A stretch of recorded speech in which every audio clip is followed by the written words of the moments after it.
got to start putting Marcos on the timer. We got tickles my J-Pig. feet. Marcos is Okay. yep. Goosies. I don't He has been cutting closer. care. Oof. You got Marcos. That's not. No. You know when you get to work and you see Hollywood still in the Get studio. over here, Marcus. Where's Marcos? I don't want it. Tobin and Leroy. He's trying to get on that replay. Hit it with a little journalism, but that was a decoy. Better have about me, boy. Okay. Leroy and Tobin. Hold to the show, man.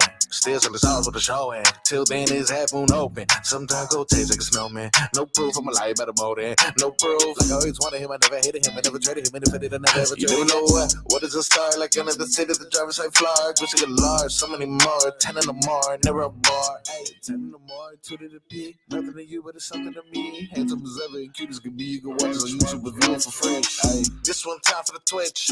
This one time for the text.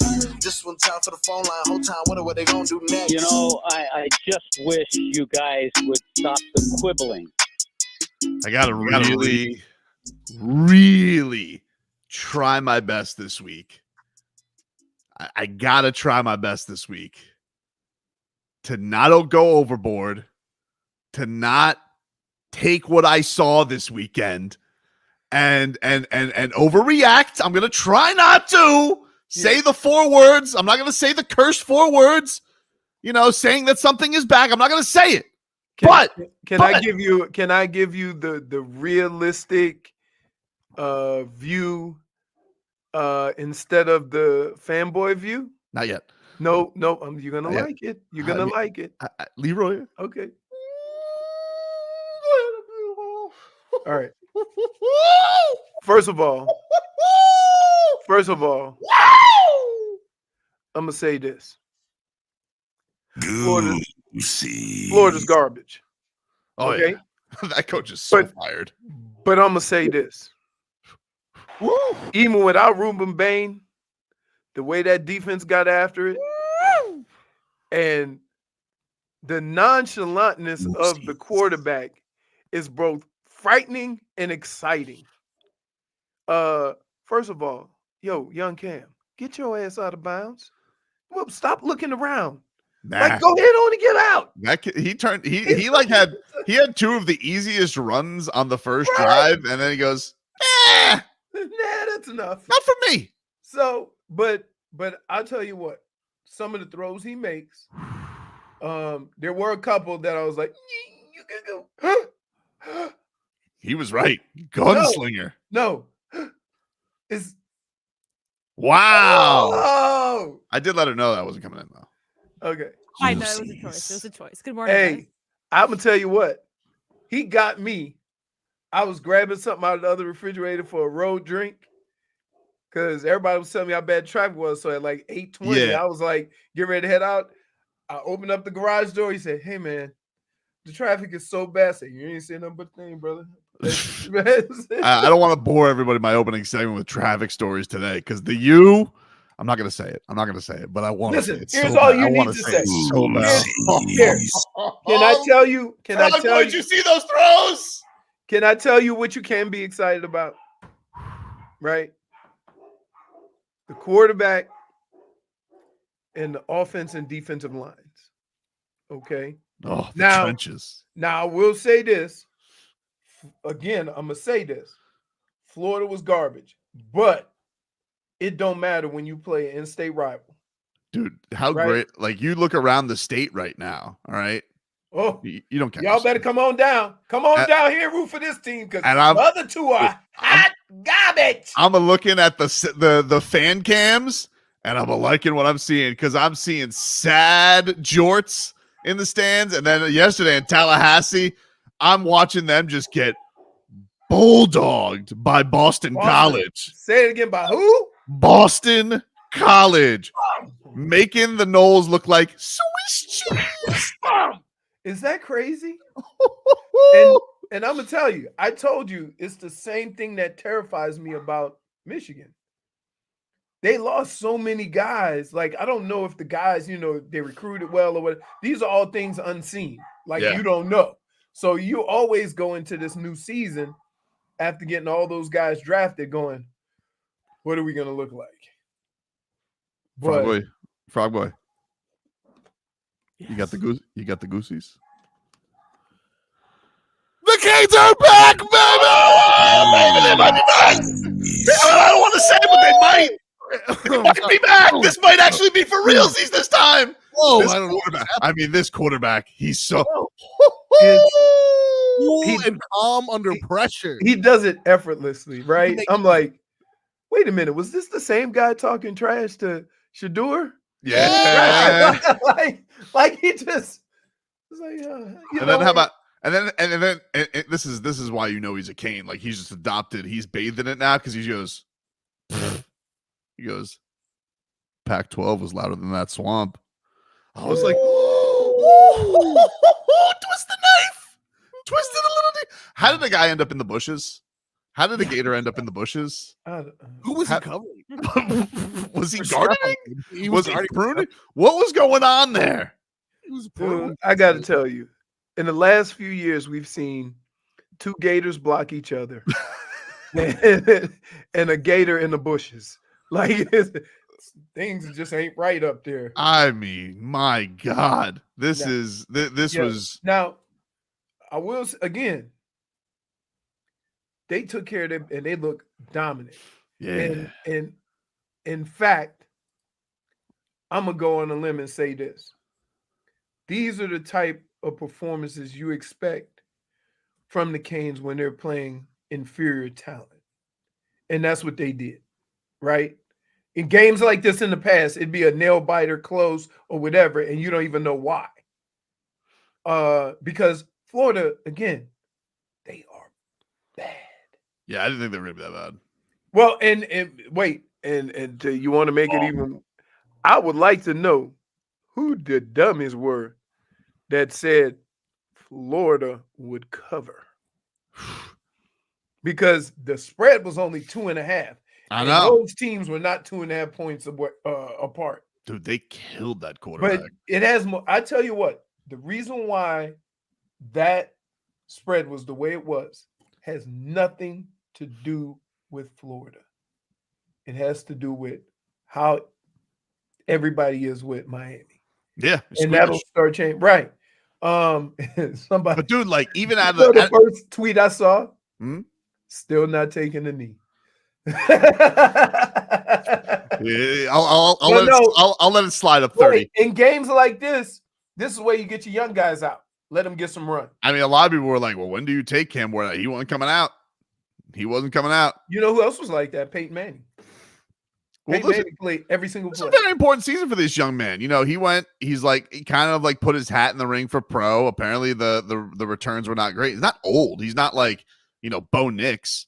And Bo so, Nix or if Chris he- Winkie. but if he's the guy, because there's a lot of buzz around him this weekend. I mean, he's definitely one of the stars of the weekend. And if he comes here and he does return this program to glory, they talked about this on the broadcast. So, like, Canes, last time they had a quarterback drafted in the first 3 rounds in the last 30 years, none. Like, if Right. this guy is able to put them on his back and he's able to, I don't know, they're a very good team. I don't want to make it seem like, he's playing with bums. Defensively, they look really good. But if he's able to, like this is going to up his stock in a big way. I'm not coming out and I could throw up some more statistics on these Gators asses. All for it. You want a great tweet? Sure. This is from Brett McMurphy, college football pundit. Current ACC, a boy or a girl name. he says, current ACC scoreboard. Team suing the ACC, 0-3. Teams not suing the ACC, 15-2. Oh, man. I got to see all of my nemesis go and lose this weekend. It was great. And can I say what topped the week off? The NIL Bowl. That was beautiful. Oh, that was great. Like, I mean, dude, he's got to back off of this, right? I don't know. I mean, I don't know what the pressure cooker is like in Clemson right now. I got to imagine, you would think 2 national championships has you there for life, but no. Are you what? But you never know. Yeah, I don't know. What? I mean, it didn't keep Bill Belichick around. Didn't keep Nick Saban around. Well, Nick Saban retired. Nick Saban retired, yeah. And he looks thrilled sitting next to Pat McAfee, by the way. It does. What about guys like Mac Brown at Texas? You ain't been back to that since Did he have left. 2? 2 feels like it's got to lock you in. No, dude, you be amazed, dude. That's why we get into arguments over fan versus just a regular person. I loved right? it so much. Because you get caught up in all that. Like these teams, you don't get a pass for that. Like we sitting here, think about this. 2 don't give you a pass because they're gonna run him out of there, right? If they're struggling. But guess who we give a pass to? Aaron Rodgers. Yeah. Yeah, dude, that's a long time ago. Always comes back to Aaron Rodgers. Yeah, it does. It always comes back to Aaron Rodgers. It does. He hates Aaron Rodgers. I don't hate Aaron Rodgers. No, you really. I think Aaron Rodgers is one of the best players to ever play the position. Dade South says, "Won't Back Down" is the Used song now. Yeah, that's right. Yeah. They go in there petty. They steal Tom Petty. Oh my goodness! It was the saddest Tom Petty I've ever seen. Yeah, a bunch of like, How about this was great. That was a big recruiting weekend for Florida. They put all of them for some reason I guess was it the visiting tunnel? But all of the Canes way over there though. The Canes made their way over to all of the Gators recruits and stole them. Oh, that's crazy. Y'all better not go there. As a recruit that would be on a trip, you see a rival. You're at Michigan, Ohio State. Ohio State mollywops Michigan and then goes to the end zone. Are you considering whether or not you should go there? Well, here's the crazy thing with me. I only went on a recruiting trip to one game. Or 2, let me say 2 games. I went to an LSU game and an Illinois game. Mm-hmm. And the only reason why I took a trip to Illinois was because one of the coaches went to high school with my mom and dad, and they conned me into going up there. They tricked you. Yeah, but it was packed. But it was packed. Way too good. So you think about it. I played in front of like 15,000, 20,000 in high school, not like these bums in Florida, right? Well, no. Let me tell you something. They had a national televised game right around the corner from my house, and I drove by it because it was 1,000 people in the stands. I don't want to hear it. I don't want to hear it. You had Carl Weathers at your school, of course. So, but when I saw like they had like 65,000 people, right? I was like, Mom, this is awesome. And when I took a trip to Michigan, it was no football. So I just stood in the stadium. I'm like, big stadium. How many you get? Like, I had no idea. You guys draw well? You guys? Yeah. Well, let me tell you something, man. You guys better pack that building this weekend for the Canes and FAMU. I know it's FAMU, but by the way, I didn't know FAMU's like on a huge winning streak. Really? Yeah, apparently they got a good quarterback or something. Yeah, they won the HBCU championship last year. Had no idea until Mario said that yesterday. I was like, oh, I don't know. So the rap. Hey, I don't know if the band is coming. Let me tell you. No, that's Bethune. Bethune questioned bringing the band because of the speakers and the nonsense. They say these fans ain't here for the football team; they here for us, which is not entirely false. But yeah, awesome. I hope it's a great atmosphere because that was a hell of a show. This Canes season, it looks like it's going to be fun, man. That was an unbelievable goosey-filled weekend. It started off really good. The one thing that you need to see during the course of the year, how do we respond to adversity? And Smeaton said it right. Didn't really run the ball that well. I mean, they had like 150 rushing yards as a team. But I mean, keep in mind, 40 of that came from your quarterback. Martinez ran over a dude. Oh, okay, that's big picture, dude. Headbutt him. Big picture. Man, I just looked at if you're dominant up front, go look at all the teams who were dominant up front, what they ran for, even if their quarterback was awesome.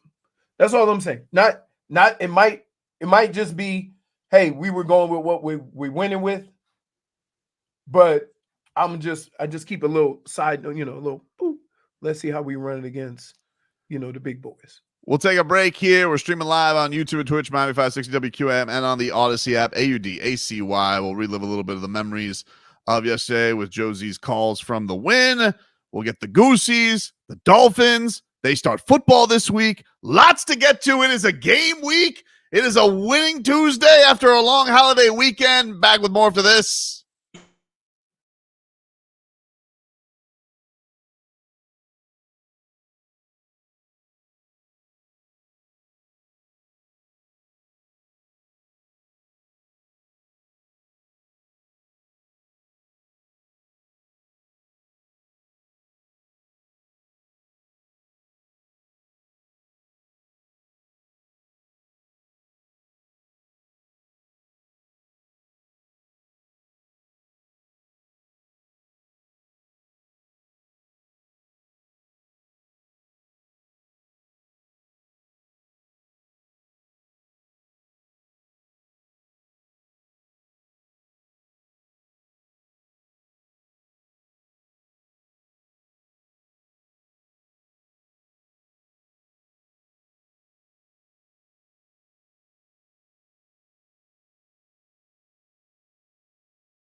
Florida 57th meeting. The 2024 season is on from Gainesville, and away we go. Second down and goal. No score, under 7 minutes to go. Ball to Gator 9. Ward to throw. Looks left. Throws it underneath. They are caught at the 5, the 4, the 3, the 2. Then in the end zone. Touchdown, Miami. Cam McCormick. And Miami has liftoff. The Hurricanes score first. Goosies. Second and goal. Ward goes under center. Left foot behind the right foot. Takes the snap. Here's the handoff. Fletcher goes left side. Gets the block from Brown. He's at the 5, 4, 3, 2, 1. He is into the end zone. Touchdown, Mark Fletcher. He's alive and kicking. And Miami with 6:41 to go. That's a 16-3 lead over the Florida Gators in Gainesville. Goosies.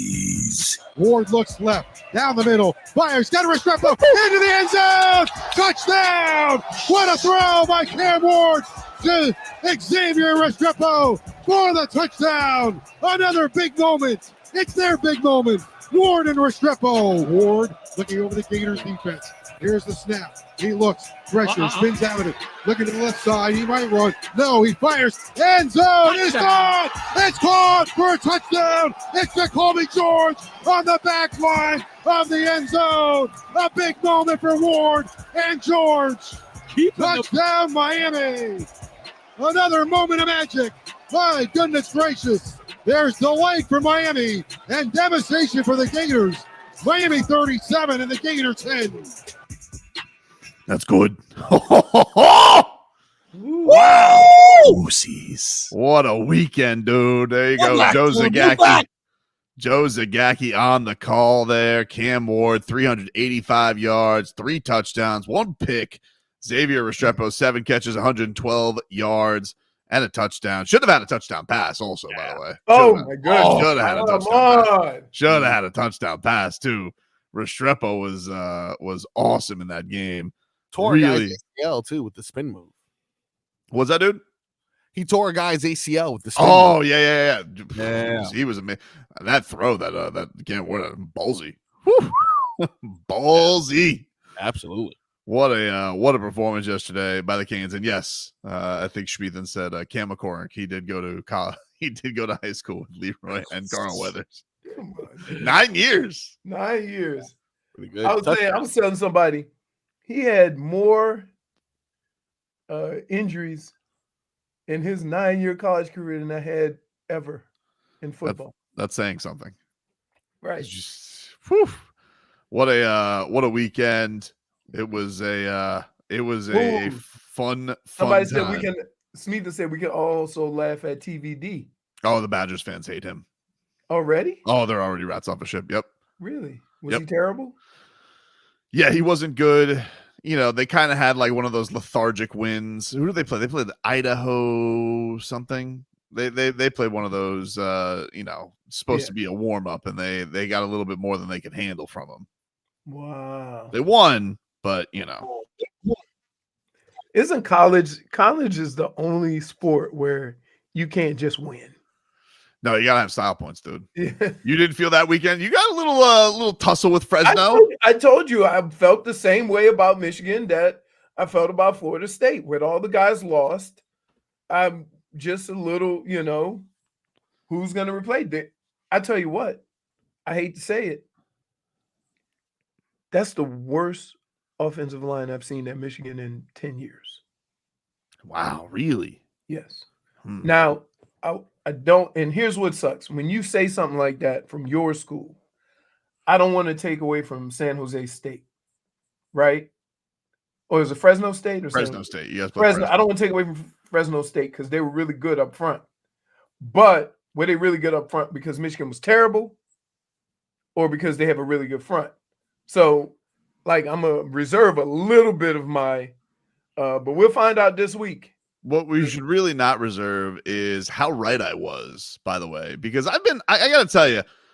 About what? Well, speaking of school, maybe I should go back and be a scientist, because I've been on with the science, and a clip that has been provided to us by one Dade South has from the Mario Cristobal show discussing how when the Canes got off the bus in Gainesville, they realized the weather not so bad up here.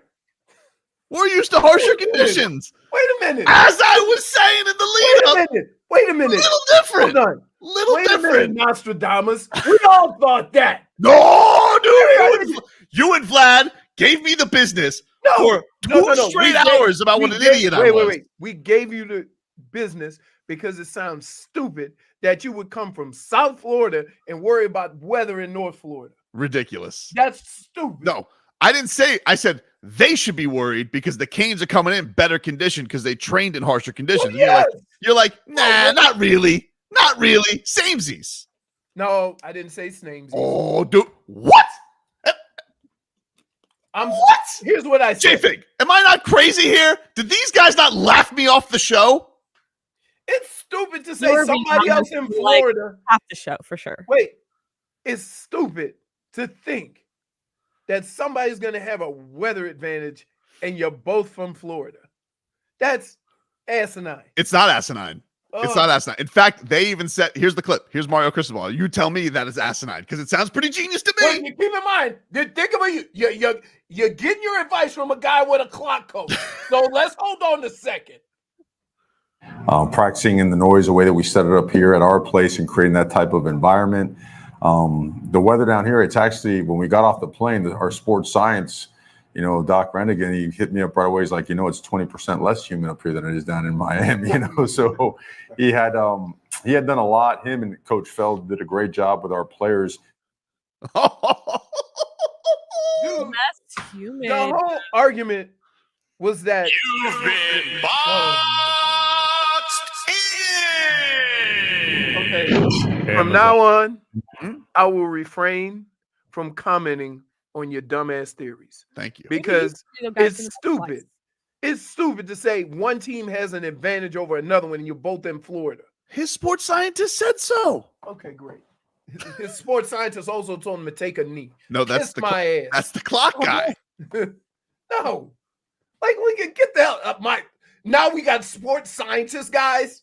Are you falling for this? This is ridiculous. I mean, if you had the backing of somebody like this after I laughed at you, you would be hounding me. Because none of my comments are so unbelievable that I need support.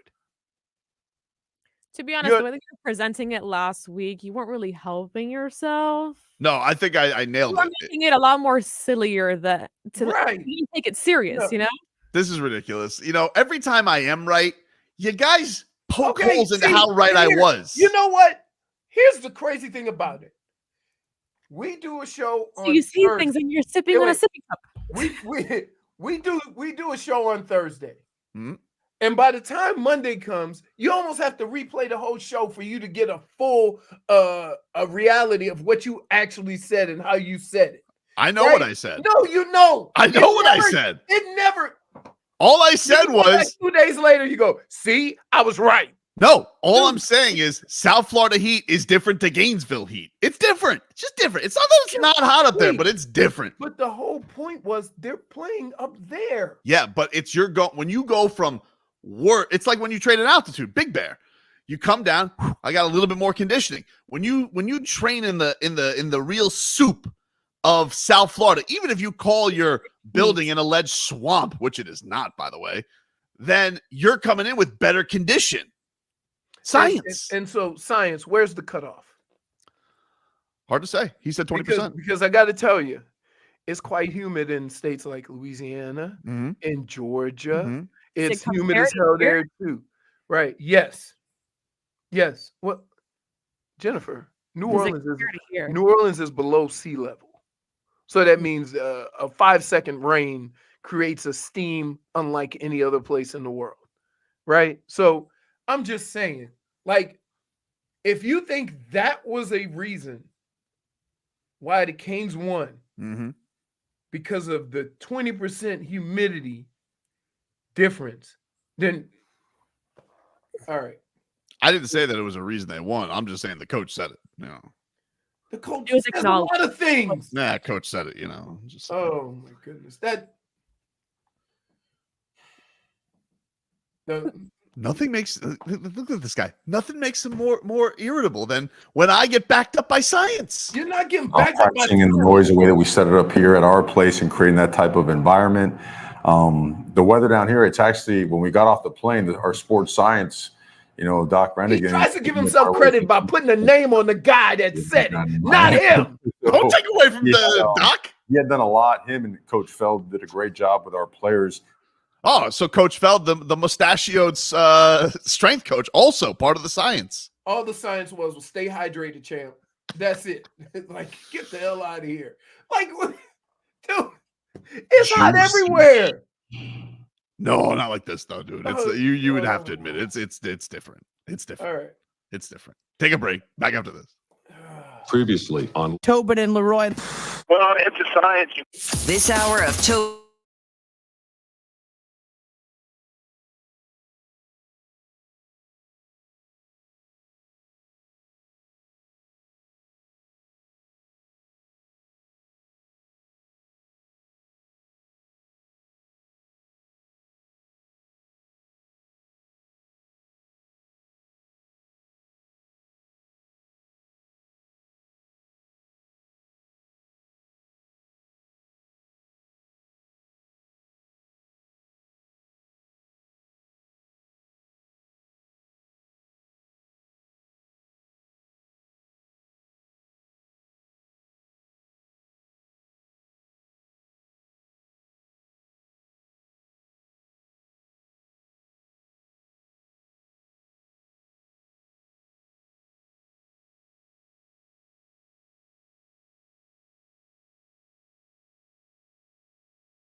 Join the WQM on-air staff at Smoke on the Water in Weston for Whiskey Stars and Cigars Wednesday, September 25th, presented by Ed Moore Sawgrass Auto Mall. Enjoy a fine whiskey, a good cigar, and Dolphins, Canes, Heat, and Panthers conversation with WQM on-air staff. It's free to attend, but you need to RSVP at WQM.com, which will get you an invite and a complimentary cigar. You must be 21 or over.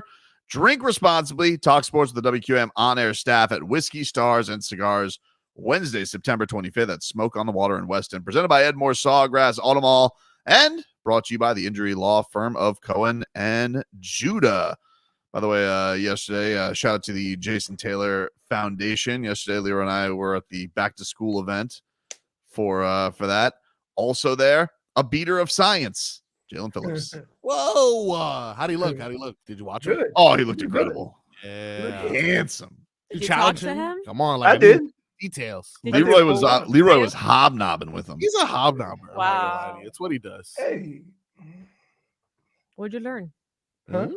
You No, learned he's to a beat good dude. You learned to beat science. We knew that. Did he tell you how he beat science? Was he explaining how he was able No. to beat science? No, I don't hear. Did you ask him if he'd be ready for week 1? You know why I don't ask about injuries? Updates. Injury updates, Leroy. What do you No, got? I know I never ask people about injuries. What's the point of hobnobbing? You're never gonna get He's a beating real science. answer. Yeah, true. but if you ask somebody, hey, how'd you beat science? You'll get an answer. Yeah, for sure. You get Hey, these. sir, can you explain to me how you beat science? Like, come on, someone's gonna answer it. I always feel bad going to this event, though, because I end up being a celebrity and some kid ends up with Jalen Phillips and the other one ends up with a peacock pirate. Didn't that happen to you last year? Right, You know what? I was the last person in line because the young lady I was with, they did something new, which is kudos.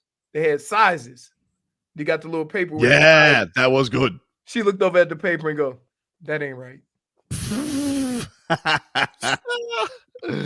And she was a tweener.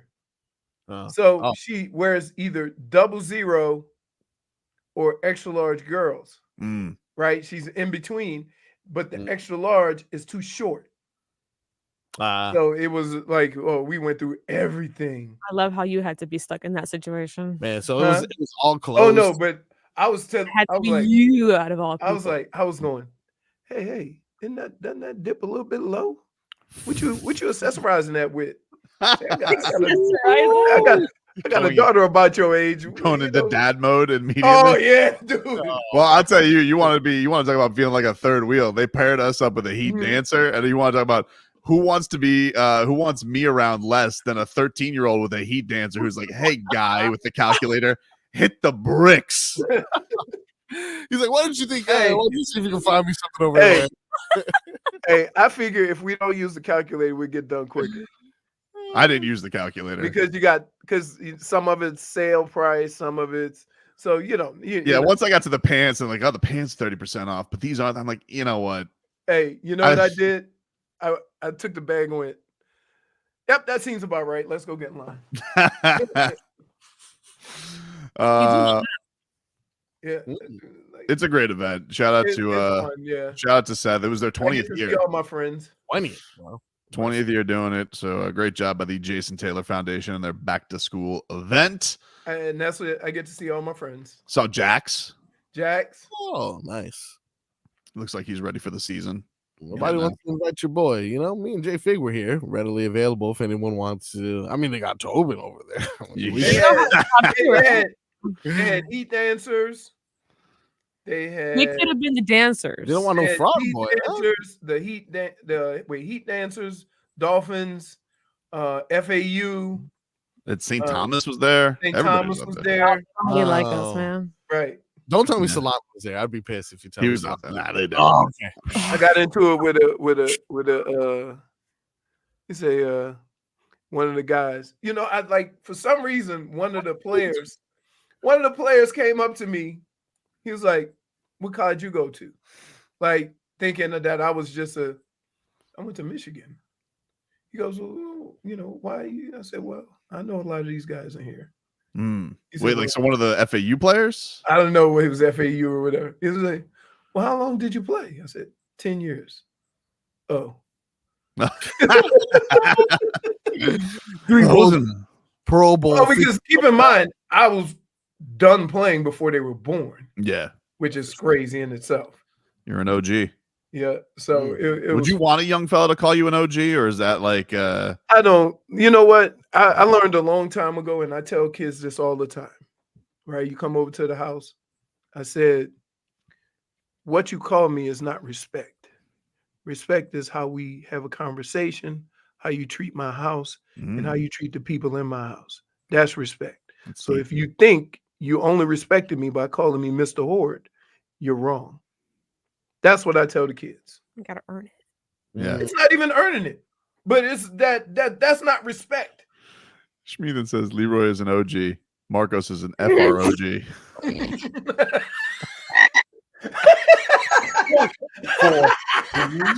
Richard. Oh, man. What are we doing? There's a new term for that, by the way. Now Leroy is no longer an OG. He's just unk status. You're just an unk. Unk. It's like, does Shannon Sharp make that a thing? Everybody's not. Yes. Apparently, everyone's. Oh, yeah, you're on unk status. This guy. We made it though. It's an NFL week, baby. Week It's 1. NFL week. Oh, We made it. and not only that, we need get a no Thursday. penalty. We get Thursday and Friday. And Friday. Ooh, that Friday one gonna be tough for me. You're gonna be trapped. Well, you can put it on the plane. If I can, yeah. I'm gonna see. Well, here's my plan. Here's my plan. So I'm leaving. I fly out at 9 at night. I get there at 12. I got to then bounce up at about 7 and drive to Michigan. Right. Then I'm gonna come back. We're going to eat. I'll meet up with Byrne and whatever. Eat, then go get some sleep. Get up in the morning. Right now, I got the game recorded, so I'm gonna bring my iPad because I can get DirecTV on my iPad. Then when I get back to the hotel Sunday, I'm gonna watch the Dolphins game, and then I'm gonna fly out at 5:45 in the morning. I'm gonna get into Miami, and I'm gonna go to work.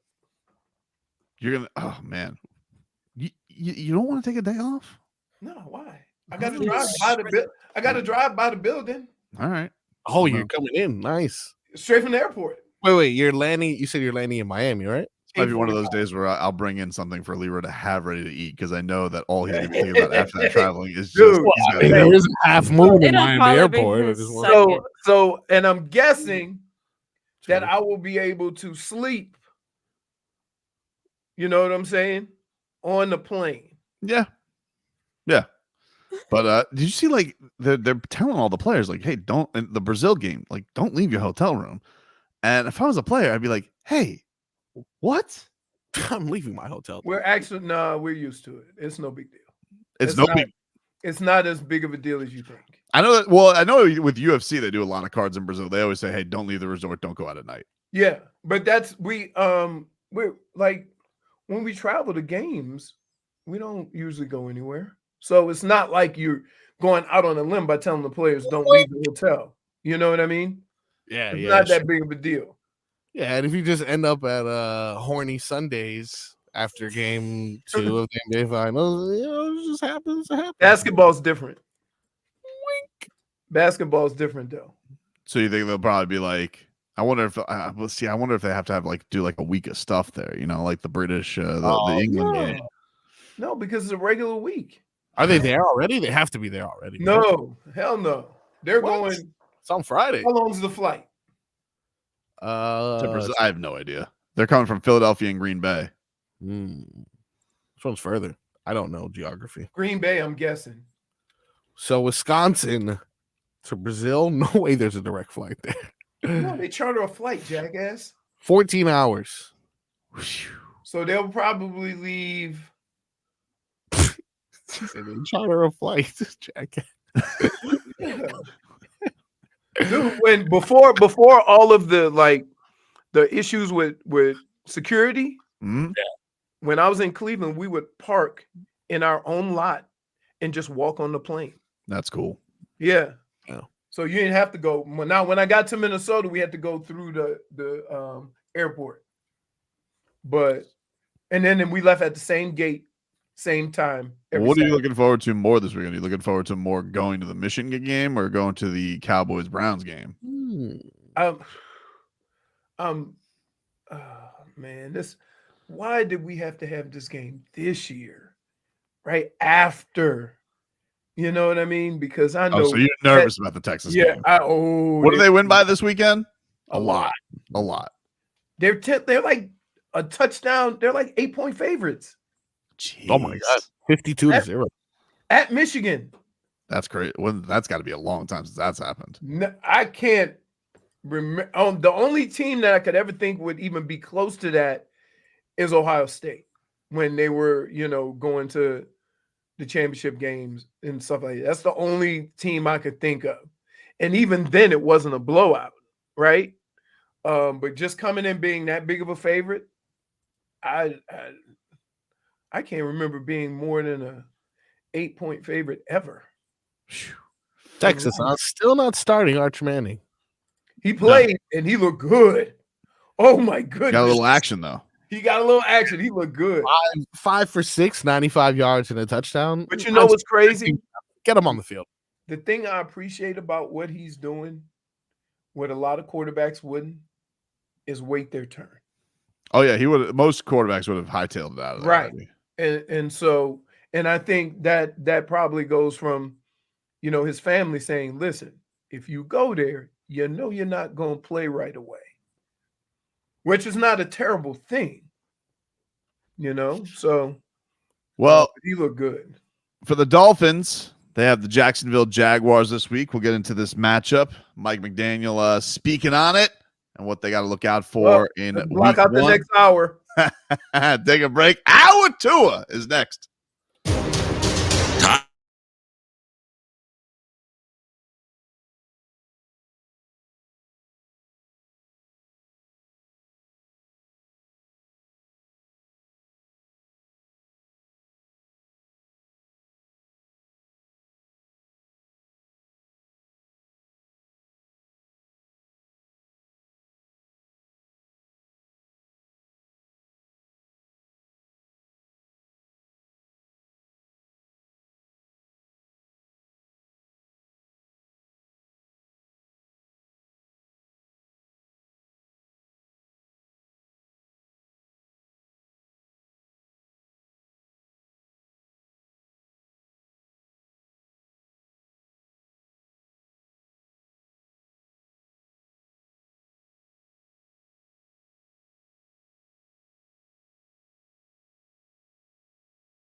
It's time for our Tua. It's our Tua. It's our Tua. It's our Tua. Tua, Tua, Tua. Tagovailoa. Not Tua Tagovailoa. A for effort. Dolphins quarterback. Tua. It's our Tua. It's our Tua. Tua. Tua, Tua, Tua. Tua, Tua, Tua. Chris Sims can go to hell.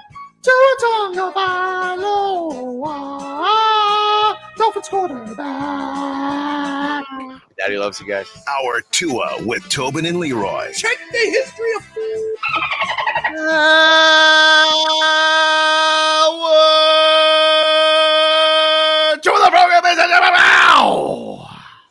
I'm excited for football to start. Oh, me too, baby. I don't even, and I'm gonna be honest with you, I don't even care. Like Thursday, Friday, all right, but that's teams that we know are gonna probably be in the mix. So the wet and the whistle a little bit, you know. Them smashing each other early does, whatever. But Sunday, there's a bunch of teams that everybody have a little question about, including this one, right? Oh, yeah. I'm not worried about the offense, but how's the defense going to look? Let me, the hardest here. Let me explain this to you. The hardest thing to do in the preseason? Run the football, right? Because it's basic, just line up and run. Mm-hmm. The fact that they got gashed this preseason is the only question I have.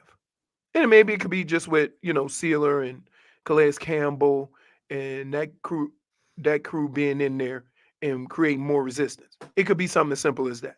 Sure. So I'm not going to over, emphasize that. But I will say this.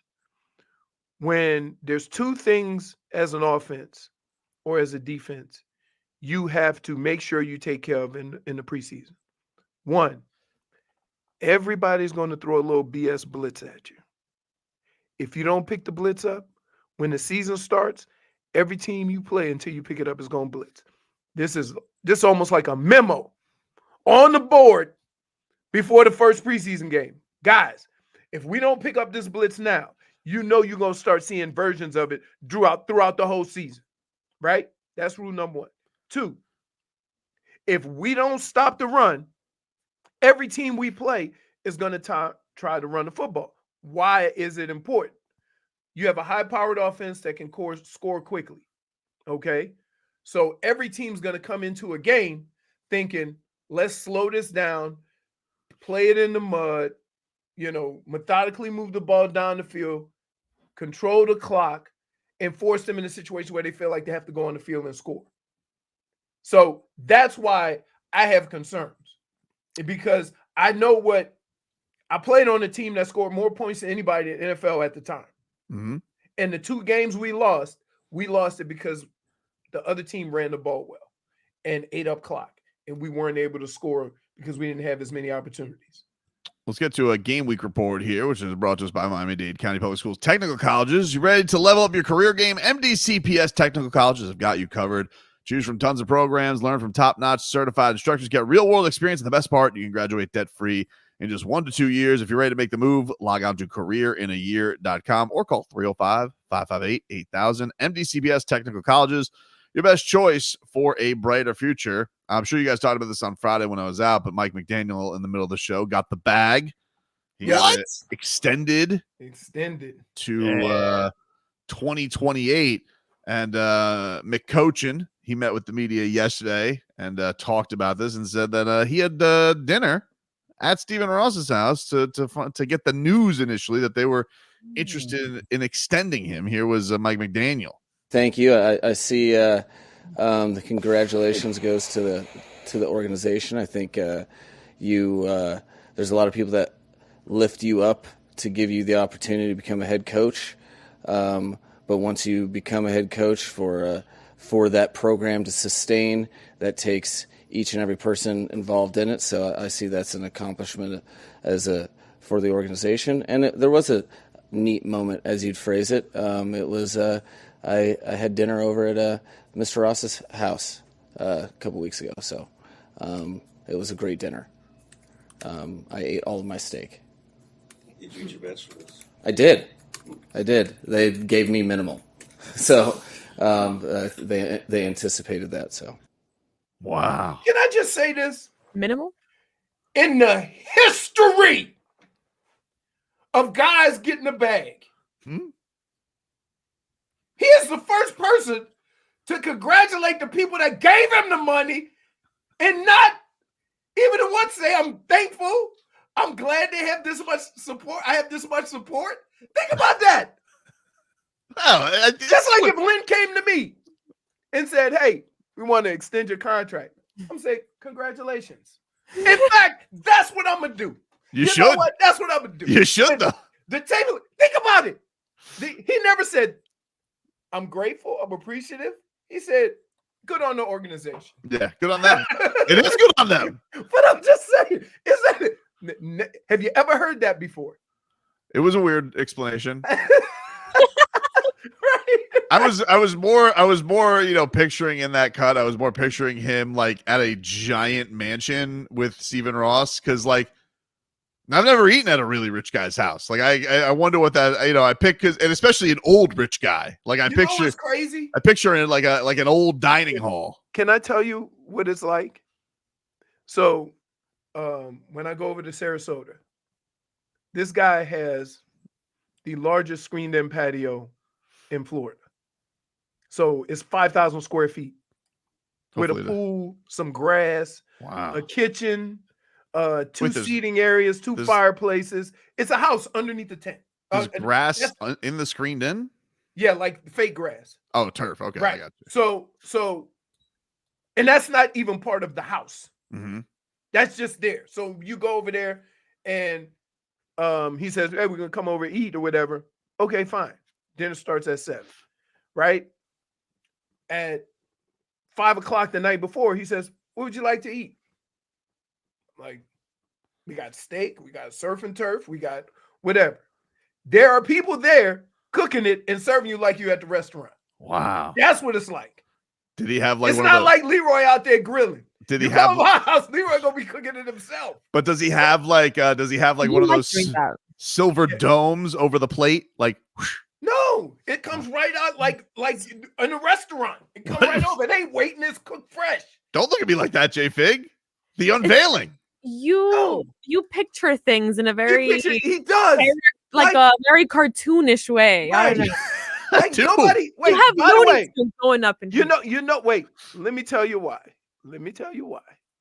Because old Dum Dum here, every time he's gone to like one of these events where they make 17,000 plates at one time, they put the thing on there and then bring everybody's food at the same time.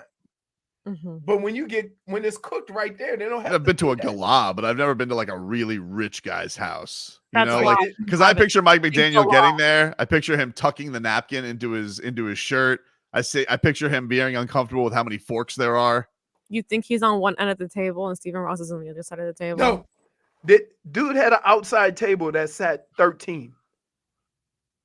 Wow. I mean, he had a table that wouldn't fit in any room in my house. No, but I do picture, I picture J Fig. I picture like a long, like mahogany, long dinner table. Chandelier in the middle, maybe. No, it was from Italy. Garfinkel's there. The table. He bought it when he was in Italy. See what I picture is I picture. You don't. You're like and like you feel uncomfortable. Like, dude, can I just tell you, I feel uncomfortable. Right? I'm like, man, do I have to can I just have at it? Or, there's certain rules, nobody eats until everybody get their food. So if you get your food first, you sitting there staring at it. I always sit next to his wife because we don't drink wine. Right? And think about this. His wife eats steak. Well done. She's like, oh no red. She's like, oh no. So it's a different experience. Like it's something I'd never had be able to do in my life. Like, but I don't like again. I don't mind cooking. I like cooking up ribs and stuff. Yeah. You actually look forward to it. Yeah. I like it. Oh, Marcos had chili dogs yesterday, dog. Proper sausage chili? Yeah. Wow. Yeah, I picked some up last time I came to the studio. In fact, I only really come to the studio when I need to get some more chili.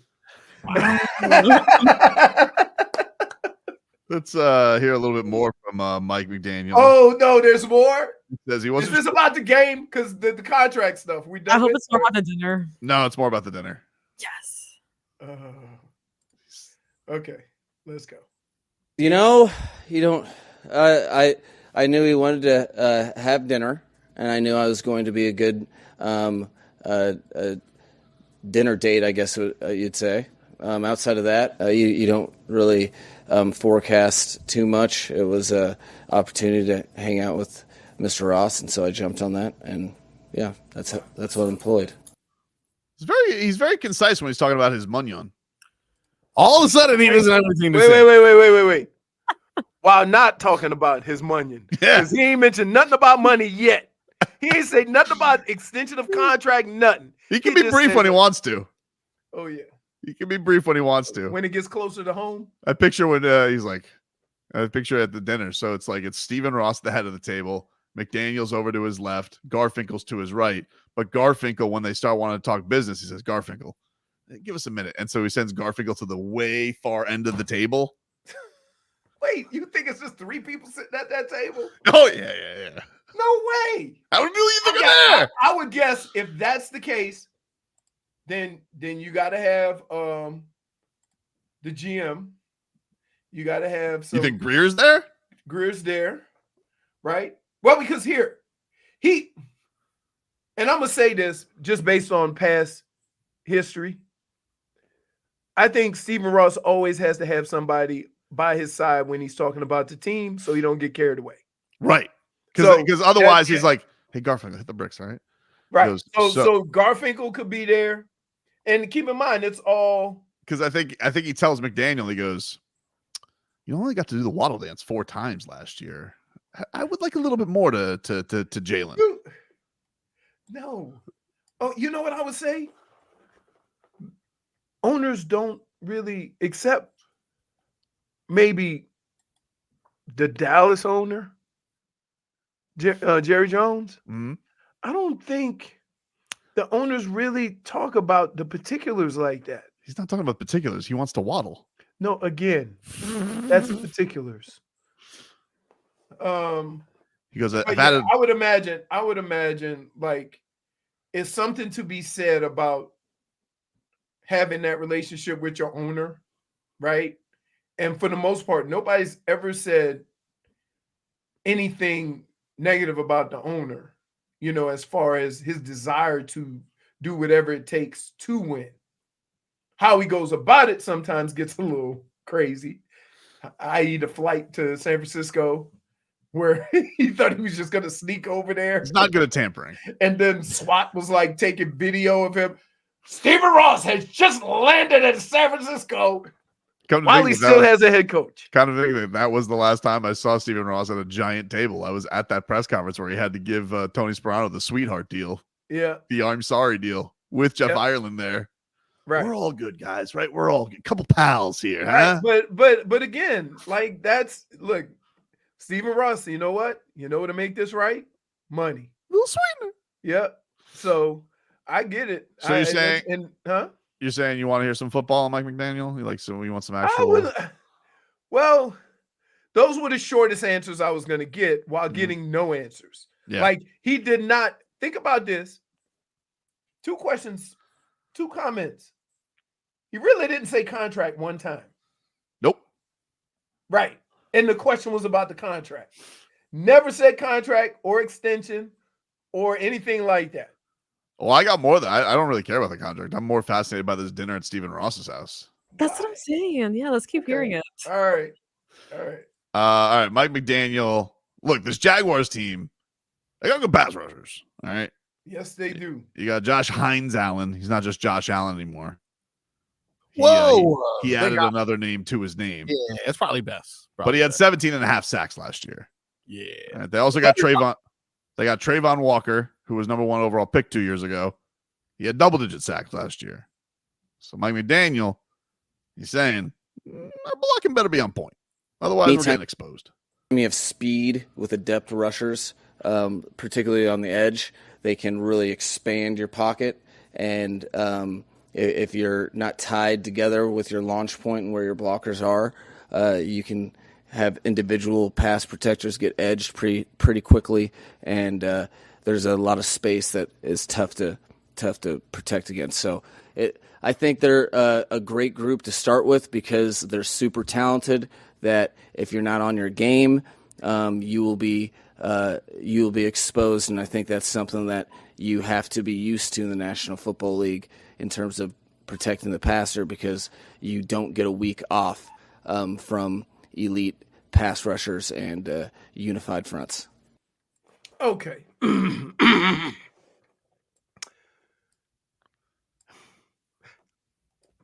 Let me explain to you how he's going to play a pivotal role in this. When you talk about speed outside, pass rush, getting up the field, trying to beat you with speed, okay? That is the perfect remedy to run inside. The Dolphins don't really do that. So you see what I'm saying? So where are we with this? Because now would be, if you run off tackle or up the middle, it'll slow that pass rush down. Then you can play action and throw it. But if you just want to run that sweeps and those outside and those kind of plays, you're running into their strength. So I'll be interested to see what are the adjustments just from that speed that you're going to have to deal with on the outside. What are the adjustments there? Because you can't just take it and run it outside. Those guys are fast. Yeah, they're very fast. I guess the thing that's questionable with them is everybody in Jacksonville seems to be complaining about their secondary. They got a lot of new guys in there, a lot of guys unproven. I know Doug Peterson yesterday was saying this is it's a big test for us right away. I mean, that's I think the big worry for them. You gotta have. Here's what you do with that. If you want to test a secondary that is, young and not very experienced, shifts, motions, double moves. They gonna all get Eli Appled, right? Because the young guy want to make the pick. He don't see the big picture. So you give him one little hezzy one way and then go the other way or go deep, he's beat. The other thing is, in order to do that, and here's what they're banking on. When you have a pass rush, they're banking on you not being able to do that before they can get there. So there's going to be it's going to be a back and forth with how long can he hold this ball? What routes can we run? And are they going to be able to jump these routes because our pass rush is getting there? And that's kind of how you play it out during the course of a game with how you go about doing these things. And that's just the ebb and flow of a football game. You see what's going to happen. You know what they can and can't do. And so you got to either push the envelope on time with the pass rushers, or maybe you play action or hesitate to get them a little, bird dogging in the backfield, right? And you got to get your guys into that secondary to expose the secondary. But without time, that's a moot point because now you're throwing these quick passes and all they have to do is come up and tackle.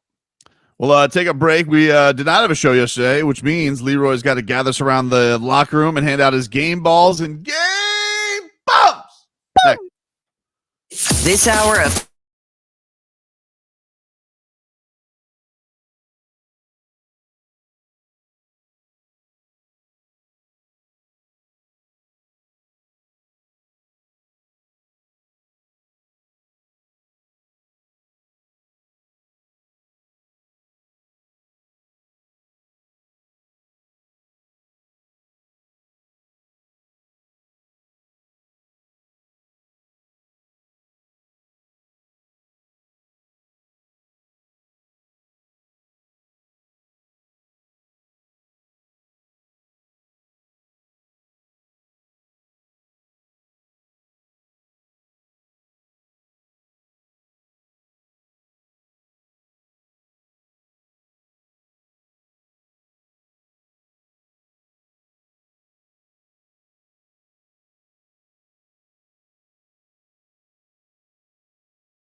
All right, welcome back, everybody. Tobin and Leroy here with you, 560 WQAM. Take you up until 2 here on the program. It is that time because we did not have a show yesterday to get to Leroy's game balls and game bumps. Mm-hmm. Bum, bum, bum, bum, bum, bum, bum, bum, bum, bum, bum, bum, bum, bum, bum, bum. This guy's a ball. Leroy, what do you got for us? So for my game ball is definitely going to the Canes. This team is starting to look like the vision Murray Cristobal had, being dominant up front. You were dominant on the defensive side of the ball without your without Ruben Bain. Who's going to be out for a couple more weeks, by the way. Yeah. So from He's that very standpoint, vague with that injury. well, that's what they do in college. Like, oh, it's a soft tissue injury. I'm like, is this hockey? What are we doing here? But yeah, it was a dominant over a rival. You know, sometimes when you play a rival, they can find some energy from somewhere and you beat them down. Oh, bro, hey, listen, they brought out the Tebow card. They played the Tebow card. Yeah. They had they had Javon Curse, the free, which he still looks incredible. Yeah. He got everybody going, but then Tim Tebow walks out of the tunnel. I'm like, oh, that's cute. They think they're gonna have the Tebow magic. Yeah. That's good. Oh, Tebow, I didn't watch that. Yeah. So we got that. It was awesome. You know.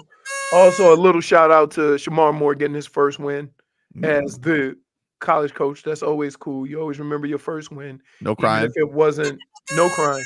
Even if it wasn't, you know, as you know, overpowering as everybody thought it would be, you still got your first win. My game bum. I thought long and hard about this.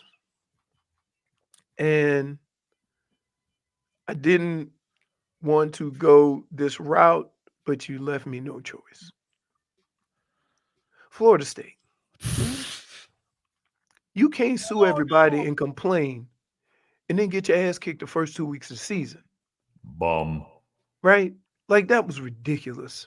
Oof. You know, like, I don't know, like, you know, I don't know. It's just all around too. Like it's all around. It's all around. And they're giant intangibles, dropping the ball left and right. DJ Uwe Ungalale, who's been playing for what, 17 years? He is not good. And then, I mean, they look like they could have come back. All right, a little spark, and just got pounded down the field easily. Oof. Embarrassing. Yes. Now, I would say this. I don't know how embarrassing it is if they weren't that good to start off with. But because they had that Tim by their name, we made some assumptions. For sure. Right? And those assumptions were wrong. Because I'll tell you now, Florida State should have been 19th and Miami should have been 10th. Based on what we saw this past week. Oh, yeah. That being said, the whole season, it'll work itself out if the coach makes it. Because he just got a raise. I think that's the other thing. Here's what you don't understand about coaching. Like, why do you get so caught up on he just got an extension or this or that? They will still fire your ass. It's such a bad look. They thought he was. They just got rid of old boy Texas A&M. And gave him $70 million to go away. That also didn't work out for them this week. But they gave him $70 million to go away. So people got money. They just don't want to deal with you. So that being said, that team looks bad. Yep. And I don't know why people keep thinking that DJ Uwe Woo is going to save you when he ain't saved nobody. He had one game. You want to talk about living off of one game? He had one game in Clemson, and everybody since that 4 years ago has been saying, you know, maybe we're getting the right system. He can do that for us. He is college Matt Flynn. Yes. Has to change his name too, because DJ Adewale Agunlier, I'm not sure. You're not good enough for me to learn your name, dude. I can't. I just call him DJ Ooey. Ooh wee. Ooh wee. By the way, speaking of coaches lashing out, did you hear Billy Napier yesterday? Because this is never good when you're already taking shots at the fans after you just got killed, and the Gators coach is coming out there. You know, he does the right thing after the game. Oh, we're embarrassed, but then he goes, "Well, we can't worry about what our fans in basements have to say about us." You got this, Marcus? Oh no. Go to work on the football part, and I think we got to become a more consistent team, and we have to execute better. And if we can focus on those things and not necessarily what some guy in his basement saying in, rural Central Florida on social media, then we got a chance to get better, right? So, Okay. Oh, this is good. Wait, let me write a note. Dear Billy, is it Napier? Napier, yeah, close enough. Who cares? All right. I know you're new to these parts, but down here we don't have basements, bro. That's true. So while you sitting here talking about somebody who's in a basement, that's a good way to end up where you came from, because there ain't no basements in Florida. Paul, hey, I've had enough of this here. Bill Napier coming out here and saying I can't say things from my basement, which I don't have. Everybody knows we got a screened-in fence. And let me just say something, Paul. The Gators lost that way in front of Tim Tebow. Do you know how embarrassing that is, Paul? The Canes beat us. Some guy ended up in a bush, and they stole our recruits, Paul. That's like an episode of Vikings. Take all the women. Let's go. that was crazy. We gonna beat your ass and take your recruits. Hey, they say, hey, why y'all come over here by a real man? Clubber Langdom. Hey, can I just say this? You sure as hell never want to lose to a team like that's recruiting the same players you are. Never. What is How did that happen? Dude, it looks like somebody put shoulder pads and arms on the top of the bush. It looks like Zeus tried to get the frisbee out of the trees behind my house. Dude. Oh, man. Wow. Well, we'll take a break. When we come back, more fun from the college football weekend. An FSU fan is in hiding right now, and there is a manhunt out for a man who got a little too tough with his Twitter thumbs. Ooh. The damage is done, my friend, is next.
damage done.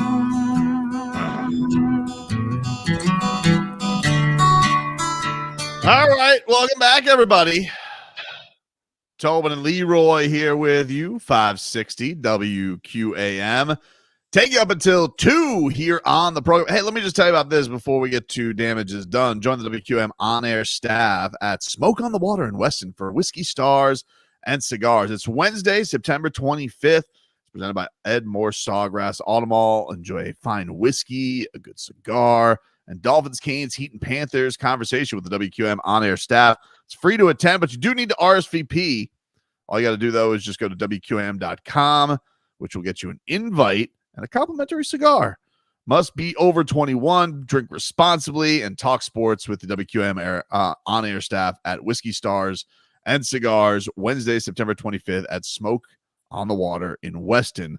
Presented by Edmore Sawgrass Automall and sponsored by the injury law firm of Cohen and Judah. We are streaming live on YouTube and Twitch, having fun here on a Tuesday after the long weekend, having a Labor Day off. It's good to be back. Let's get to Damage is Done, my friend. Now, Damage is Done. Canes win obviously has been a big celebration for us, and it's been fantastic. But not only that, there's nothing quite like your team winning, beating a rival, but then also getting to watch all the debris that falls around. And by debris, I mean the Florida State Seminoles. Yeah. And seeing them yesterday lose yet again after the start to the season, where they were very bold and saying, "Oh, we're going to prove everybody that we were wronged last year," suing the ACC, all this nonsense they went through, but they just keep catching L's. And so yesterday, a Florida State Seminoles fan, for no reason, nobody asked him. No one said, nobody bet him. Yeah. Nobody was sitting here putting up stakes. There was no Boston College superfan. He did not get into a bet with Damian Woody or Matt Ryan. This Florida State Seminoles fan puts on Twitter yesterday that Florida State's going to beat Boston College. And if they don't, do you have the tweet here, J-Fig? He's going to eat dog poop. He says, if Florida State loses to BC this weekend, I will eat dog bleep out of a red Solo cup with a spoon and post a video of me doing it. Book it. We all know what happened. He did it? Oh, no. He ran like a coward. Dude. Like a coward. Damage is done. In the third quarter yesterday, deactivates his account, runs from everybody. There were claims on Twitter that people had found people and relatives. There were people questioning whether they should dox him or not and get his back and forth. There were all these things that were out there. The last person that did that, right? Remember dude from Cleveland? Oh, Aaron Goldhammer. He ate the poop. Goldhammer. Yeah, what was his? What did he? Was it? They weren't going to draft Johnny Manziel or Baker Mayfield. I forget. Something like that. Yeah. Something like that. So when people eating poop, why is that like the first thing they go with? Because it's the most disgusting thing you could do as a human. I don't understand the need in this. Why situation. did he go out on a limb like that? Did he not see that first game? What is he thinking? I don't think. Now, this is crazy. He was on yesterday. You have Lane Kiffin tweeting about this. You have all these. Lane Kiffin's tweeting about it. Coach at Ole Miss. Oh, that's right. But he loves Twitter shenanigans. Oh yeah. He loves a good poop story. He loves. All right. What's the? There is no update. There's a guy out here. I think this is a fake tweet from a guy who I guess has a account similar to his, but has kind of leaned into it to get followers. And he says, "You guys can stop tagging me. I'm not going to eat the dog bleep." But that's not him because he's 321 Knowles. This guy is 321 Knoll. So he's just doing this to get the clout. Well, this man is right now. He's 321 out. Yeah, he's disappeared. He's got called out by Scott Van Pelt yesterday on SportsCenter. What? Yep. Wow. Oh no, dude. Hey, these fans.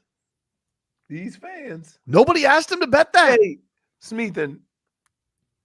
First of all, we not having you in the studio to eat poop. Like it's more disgusting to us than it would be to you. Man, that's crazy. The damage is done. He's off the. He is banned from the internet. Damage. Yeah, you can never show your face unless you've unless you are coming with a What do you solo think cup he and goes on poop. the witness protection and shave his beard and he has. You I think don't that's a real know. picture of him? What's more disgusting, him eating the poop or him hiding from the internet after him eating the poop? No way. It's more cowardly. Because had he been on the internet immediately after with fake poop, ice cream, whatever. Ice cream does not, dude. Okay, Dude, fine. Fake dude, poop of some sort. You can't recreate dog poop, right? I'm sure you can. There's Oh, has yeah. some sort There of has to be a edible way. dog poop. I've seen him make anything into a cake. I'm positive That's you can true. make dog poop cake.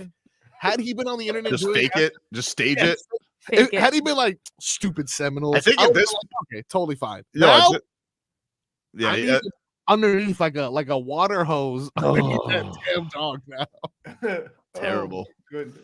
Anyway, that's my damage is done. I mean, dogs do drive-bys by poop and they don't eat it. Damage come is on, done. dude. What do you got for damages done, Leroy? So, not my proudest moment, but the damage was done. Yesterday, I pulled up to Publix. I pulled in front of Publix. You know how that first spot is open? Yeah. I saw people getting in the car, so I backed up a little bit to give them room, put my blinker on. A whole bunch of cars went by, right? The people backed out. I backed up a little bit more to give them room to get out. Didn't want to, don't want to jump the gun. I go to turn in. Some lady pulls in. So I drive up behind her, honking my horn. What are you doing? I didn't see you. Calm down. And she got out and tried to hurry up in the store. She saw me. Oh, she Right? saw her. You need to calm down. I'm like, calm down. Okay. So Sir. I Which is parked the my car. Worst thing to say. I parked my car Did you wait for and I her? went in the store and I may or may not have walked around. Oh my God, Leroy! Let it go. Again, Spot already, Parking Leroy. spot. You're gonna beat her up in aisle 7? But here's the deal. calm down. I hate the reason why we beat the hell out of each other, right? Is because we're so inconsiderate, right? She knew what she did. She knew what she did. She knew what she did. Because even when she was yelling out of the car, she could have very easily just backed out and said, I'm sorry. Right? But she tried to get out and hurry up and go in the store. So then that pissed me off even more. Right? So then when I got in the store, everybody started saying hi to me. I say, hold on 1 second. I'll be right back. I gotta go break a lady's legs real No, quick. but so I just walk to the end of the hall and do this. Creepy, Leroy. She was I good. like it. Hey, she was good. Spot already. She was picking fruit, right? And I was Mhm. on the other side looking at onions. You should have just taken the apple that she had in her hand from her. Oh, okay. Oh, sorry. Didn't see you there. Oh, you know what? Now that I thought about it, I should have just taken her cart when it was full. Just left. J Fig, what do you got for damages done? That's so petty. That's not petty. Oh, that's It's petty. not petty because people will keep going. You know what? If you don't say You're not something gonna about it, encounter her again, and if you do, then just take her parking spot next time. I don't know. That's that's right. not how it works, J Fig. You got to make the point then and there. You should have followed her home, no. parked in her driveway, and said, I should have did that. You know what I wanted to do, but I was a little nervous, is pull my car up right behind her car so she couldn't leave till I got back. That would have been the boss move. Or put a bunch of shopping carts next to her, right? Oh yeah, I should have surrounded it. But Nah, that would have been the move. That's not no, stupid but the people's cart, level, the cart guys would have came and Sure. cleaned it out, right? You I should should have just parked my You should car have there. paid off the cart Yeah, guy. you, no, you should have Look, surrounded it with a cart force field, and then you tip the cart guy. You give him like $10. Be like, hey, don't move it. And then "Oh yeah, it'll be content for them to post later. Don't move it till she. Don't move it till she comes back.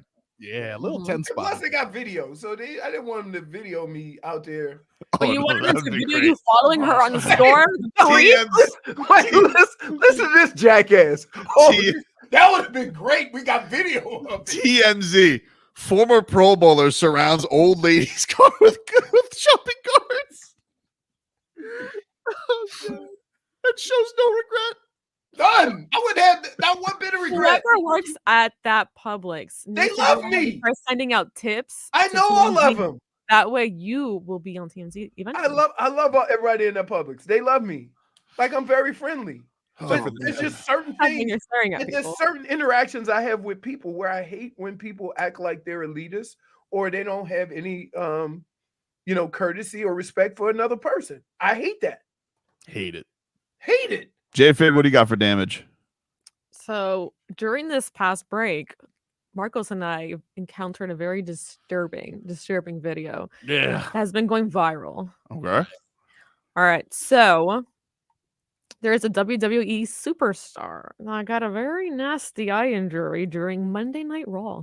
Oh, man. Indeed. And look, I want you to know I'm trying to be better as a producer, as a person. Yes. I pulled his ear.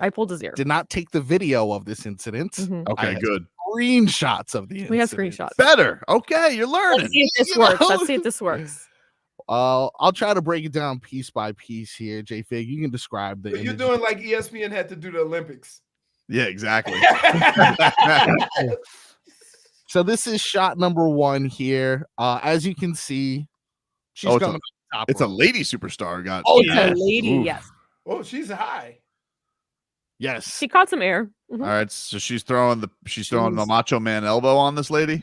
Macho Man on the outside here, you see there's other women, and as you know, in wrestling, there's spots that are designed where, hey, at this point you do this, so on and so forth. Everyone's in on it. This apparently was a spot in which the woman who has her hands up is essentially supposed to kind of break this person's fall. Right.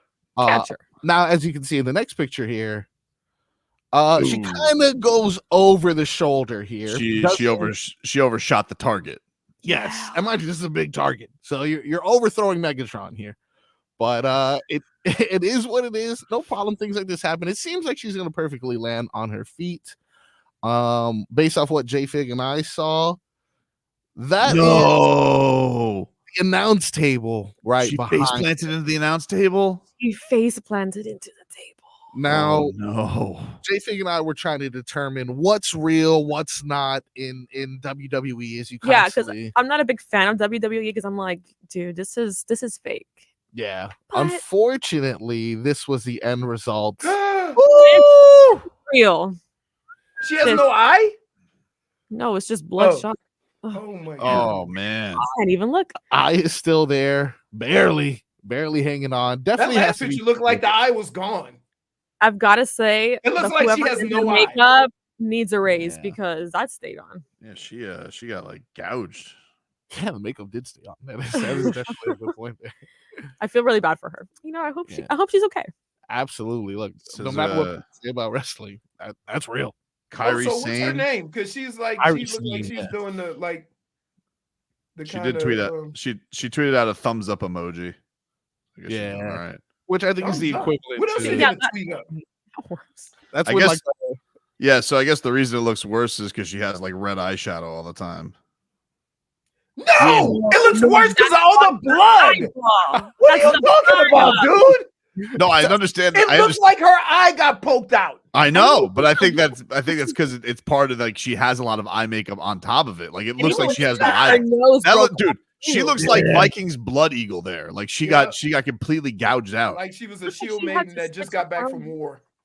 Yeah, J-Fig's right. Her nose does look a little broken. It looks like too. it had Oh, to it get is. stitched up.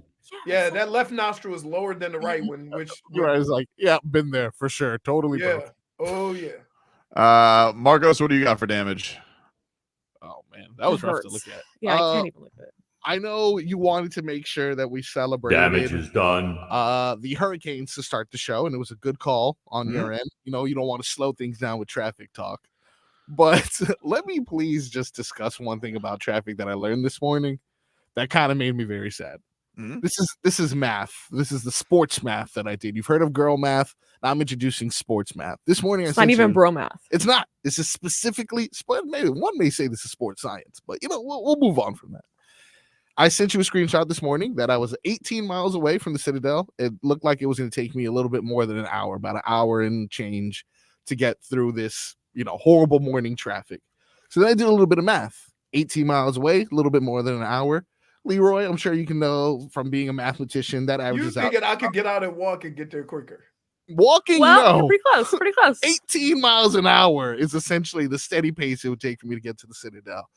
Thinking back on last year's performance by the greatest show on surf, how many times did these individuals top over 19, 20, 21 miles per hour while running? Yeah, but it's only for 5 seconds, dude. 4 or 5 seconds. Tyreek Hill could run to the Citadel from where I live quicker than I was driving there this morning. That's not sports science. That's bro science. No, hypothetically, Marco science. if he was potentially, but he can't run 20 miles an hour for an hour. Not even real cheetahs can do that. They get tired. Right. Yeah, because they go. So that's why it's bro science. No, hypothetically, we've seen based off the science in Forrest Gump, if he were to keep that same pace, he can't run, Forrest, run. I mean, no one's ever seen him not do it. Do you know the fastest 400 in the world doesn't run 20 miles an hour? No. And that's for a quarter mile. No, but the cheetah, though. The fastest 40 in the world ever is not 20 miles an hour. Marcos, leave the science to me, dude. Oh, dude, can I just tell you? You know what that is? Yeah. That's frog science. Oh, that's good. Do you think you'd be able to leap away here quicker? I gotta see. I mean, depending on what day of the week it is, because Tuesday, Monday, yeah, I could definitely leap quicker to work than drive. Yeah, it was crazy. I was the turnpike up here was shut down for 3 exits. And then taking 441, like everybody was on 441. And like you're just watching your GPS and the number just keeps going up for estimated arrival. I'm like, this isn't gonna work today. And so as I get closer, the time goes up. I'm like, this isn't working. And so I just got to, when I finally got to a U-turn on 441, I was like, well, boys and girls, I will see you tomorrow. I apologize. I really wanted to see everybody today, but the traffic gods had other plans. Well, yes, there is actually a truck that overturned. Right? I saw that. That was crazy. Yes. By the way, that would stop traffic. Yeah, I mean, I saw it stop traffic for quite some time. For hours. Yeah. We'll take a break, get more into the Dolphins, who named their captains yesterday, including a couple new ones. One of them, handsome. Back after this.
Welcome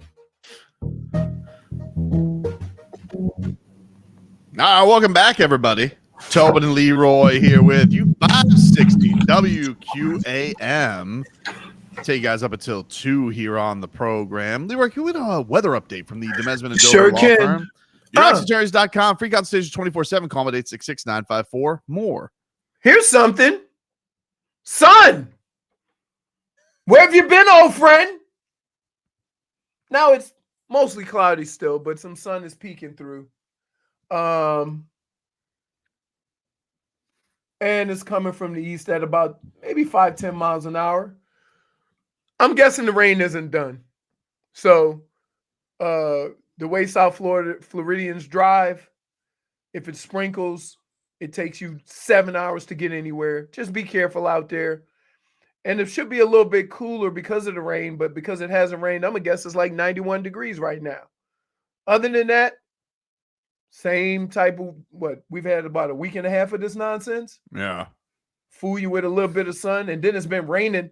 Am I the only one? Has it been raining and lightning all night, every night for the last week? Yes.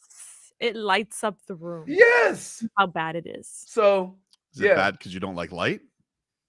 No. Well, yes, but I thought it would get your goth ways. I thought goth would only like lightning. I thought that would be like the only thing they would, because it connotes storm and sadness for a reason. Blackout curtains. Mm-hmm. Oh my Yeah, goodness. dude, you can't let in light or emotions. That's how it works. Anyway, Miami Dolphins are getting ready for the Jacksonville Jaguars. 1 o'clock, Hard Rock Stadium. We got the great Kevin Harlan on the call. Very excited to hear Kevin Harlan. He's got hell. That's good luck. Oh, he is good luck. The numbers speak to it. Once they started dumping us with Tony Romo, season 1 in the toilet. Look at that. Oh, you think Tony Romo's super jealous that Tom Brady starts this week? Oh, yeah, he's got to be. You know, both of them. Tony Romo was undrafted, right? Yes. I think he was undrafted. And I know, obviously, Brady, late draft pick. Mm-hmm. He's got to constantly be comparing their careers. Like, stupid Brady can't be so successful. Watch him predict the play. I can predict without Brady, it'd be like Romo, pretty good career, you know, undrafted. It's like, well, last pick of the draft, 6 Super Bowls, 7. Yep. That's how Skylar Thompson's looking at Brock Purdy right now, seething. Like, what are we doing here, dude? Come on. It's like, I could beat Brock Purdy. Just give me the chance. I'll be out there. I'd be doing all the Brock Purdy stuff.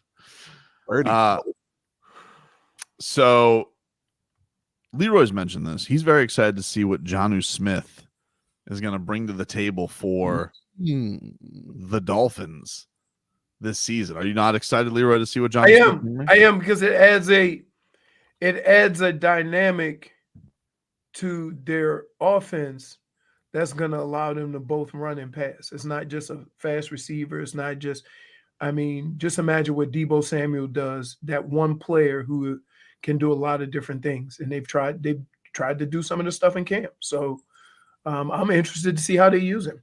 Well, so is newly minted captain, although he was captain last year, Alec Ingold, fullback. He was asked about what Jonnu Smith is going to bring to this offense. Here was Alec Ingold. See 9 running down the sideline, like that gets everybody else going. So I think he's doing things the right way. I'm really excited to see how many different plays y'all get excited about when you see it on Sundays, because dude can play ball. How big is the package? Jonnu Smith's package. Yeah, pause that. How big is the play pack? Is that what you're asking? Yeah. Man, I think, whenever you get a guy like Jonnu in, that is. Can I just say this? Well, can I just say this? Good reporting. It was a stupid question from a number of reasons. But for face value, asking about a man's package. But do reporters not understand that if you have a player with special input on the offense, you're not just going to tell him anyway. That's what you're focused on right now? Yes. No, I don't like. Look, I expect. Listen, we sit here and make fun of some of the things athletes say. Mm-hmm. I enjoy when reporters say something stupid. It's not so fun, is it, buddy? You hear him back? No. That's not what I'm. No. That's what you said. I thought it was great. Sometimes we gotta get silly on a game week. Yeah, I get that, Keep but it safe, like I keep just it alive. I don't think you should even expect. Like, why would Ingold know what his maybe Ingold's too honest. He's a little chatty, you know. They had Ingold No, for but like I'm the whole just saying, you preseason. still, but I'll tell you one thing. You asked Tua. Tua's going to tell you because Tua's too honest. Tua ain't gonna say. Tua will say, he'll smile and say, "Well, you just have to wait and see." I don't know. Sometimes Tua gives you the goods. He's like, Odell Beckham. You gotta see him. I'm sure. Yeah, that's what he said. The first day he's like, Odell, now you're running around yet. You think Omar Kelly used promo code ShowPony last month, and maybe that was why he asked that question? Maybe. There's something now that the internet's doing that's like, show me two clips with the same energy. Mm-hmm. And I'm going to play this clip and another clip that has the same energy, more or less. You see 9 running down the sideline, like that gets everybody else going. So I think he's doing things the right way, and I'm really excited to see how many different plays y'all get excited about when you see it on Sundays, because dude can play ball. How big is the package? Jonnu Smith package. All over. Chaz Chisholm is gonna start in center field. Of course, Keith Hernandez. Oh man! Whoa, Omar! I love it. Jonnu Smith though will be doing some crazy things. But I, like one of my tight ends in my fantasy league. I don't mind. Like, you can ask whatever question you want, right? But well, in effect, you're asking a team to tell you how many plays you have for a player you find. You know what I mean? Yeah. Like, but why like, would anybody answer that? It's just like, from that standpoint, to ask a question just to ask it, no, you're not really going to get an answer, does what? So they say, oh, well, I had to ask. No, you didn't. Like, if you want to have a conversation with somebody, why would you ask a question that you know you're not going to get an answer for? I don't know. I thought it was. I didn't think about it. It was that funny, deep. but I just like, it's just like ridiculous. Like saying, you know, hey, Mike, Leroy, you're very upset about this question. I am. I just anyone who really cares about the Leroy is excited about the Jonnu Smith package, and he wants it to be a secret, as it should be. One guy yesterday who made captain for the first time, Zach Sieler. Oh, Zach Sieler because made they're all captain. scared of him, so they got to vote him captain. I don't know. The first time he's been captain, they were, you know, Christian Wilkins. Everybody talks about him like he's their leader. So that I can see why he's a captain. He apparently is beating everybody to the facility. He's always the first one. He's legitimately always the first one in the building. That's because he could drive his house right to the facility. That's true. He's also a hunter. Like, hunters are used to being up early. Yeah, you know, he golfers goes out. too. Golfers. He's he's used to like waking up, going into a tree, you know, waiting to shoot a hog, something like that. But Zach Sieler, this was him getting a little emotional, the big fella, on why a captain means a lot coming from a D2 school. I think it just shows just hopefully to be a leader and a role model to kids and anyone that's kind of been told they can't do something. I mean, that's what my story was from leaving high school. It was, hey, you'll never play at Ferris. You just best you could do is you're tall. You might give our guys a good look on scout team. To kind of taking off at Ferris 3-4 years later, and honestly kind of following that in the league and taking 2, 3, 4 years to kind of find my footing. And it's just to never give up and keep persevering. I mean, not trying to get all emotional, but you know, it means a lot. I mean, it's something special. It means a lot to me. And I'm really excited to be able to put my best foot forward this season for all the guys. Wow, got a little high pitch there at the end. Means a lot to you, man.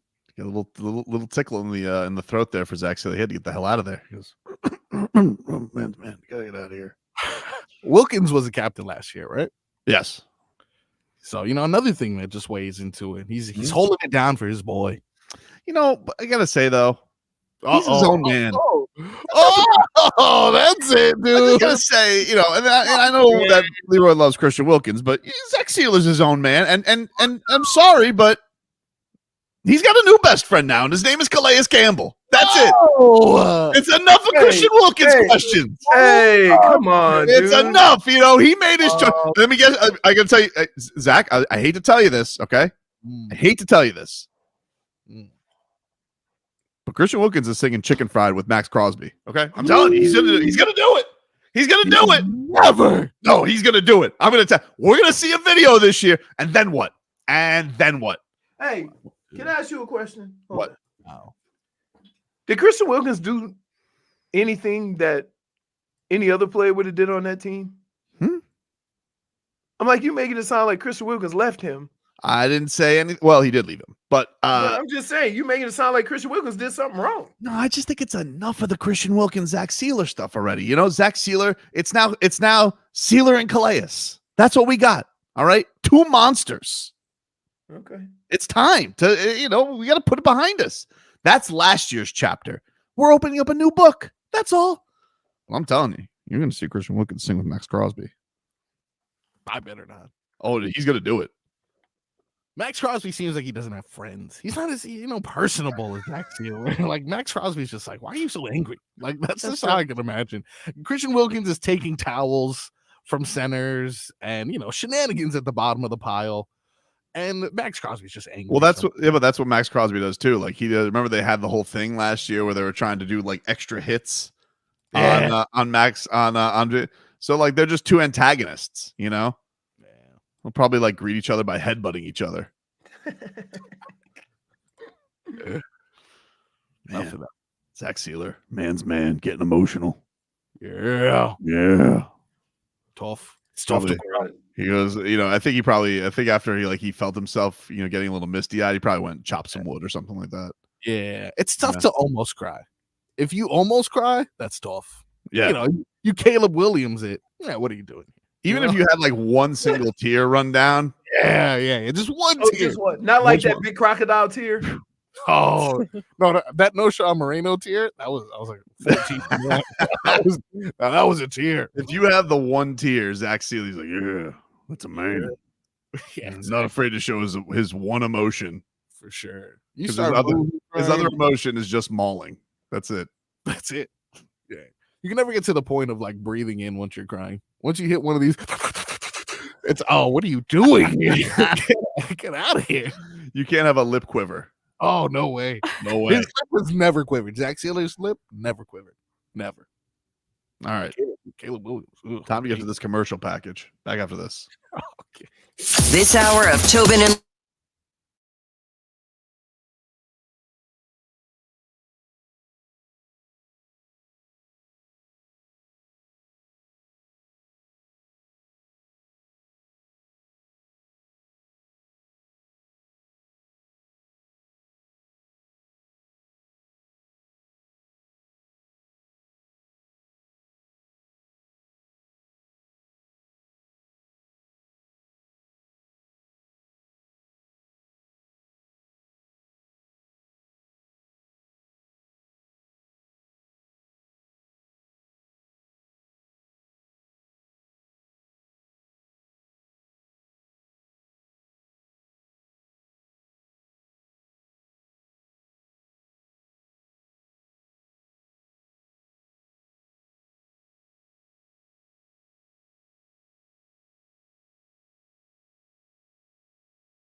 All right, welcome back, everybody. Tobin and Leroy. It is a Victory Tuesday.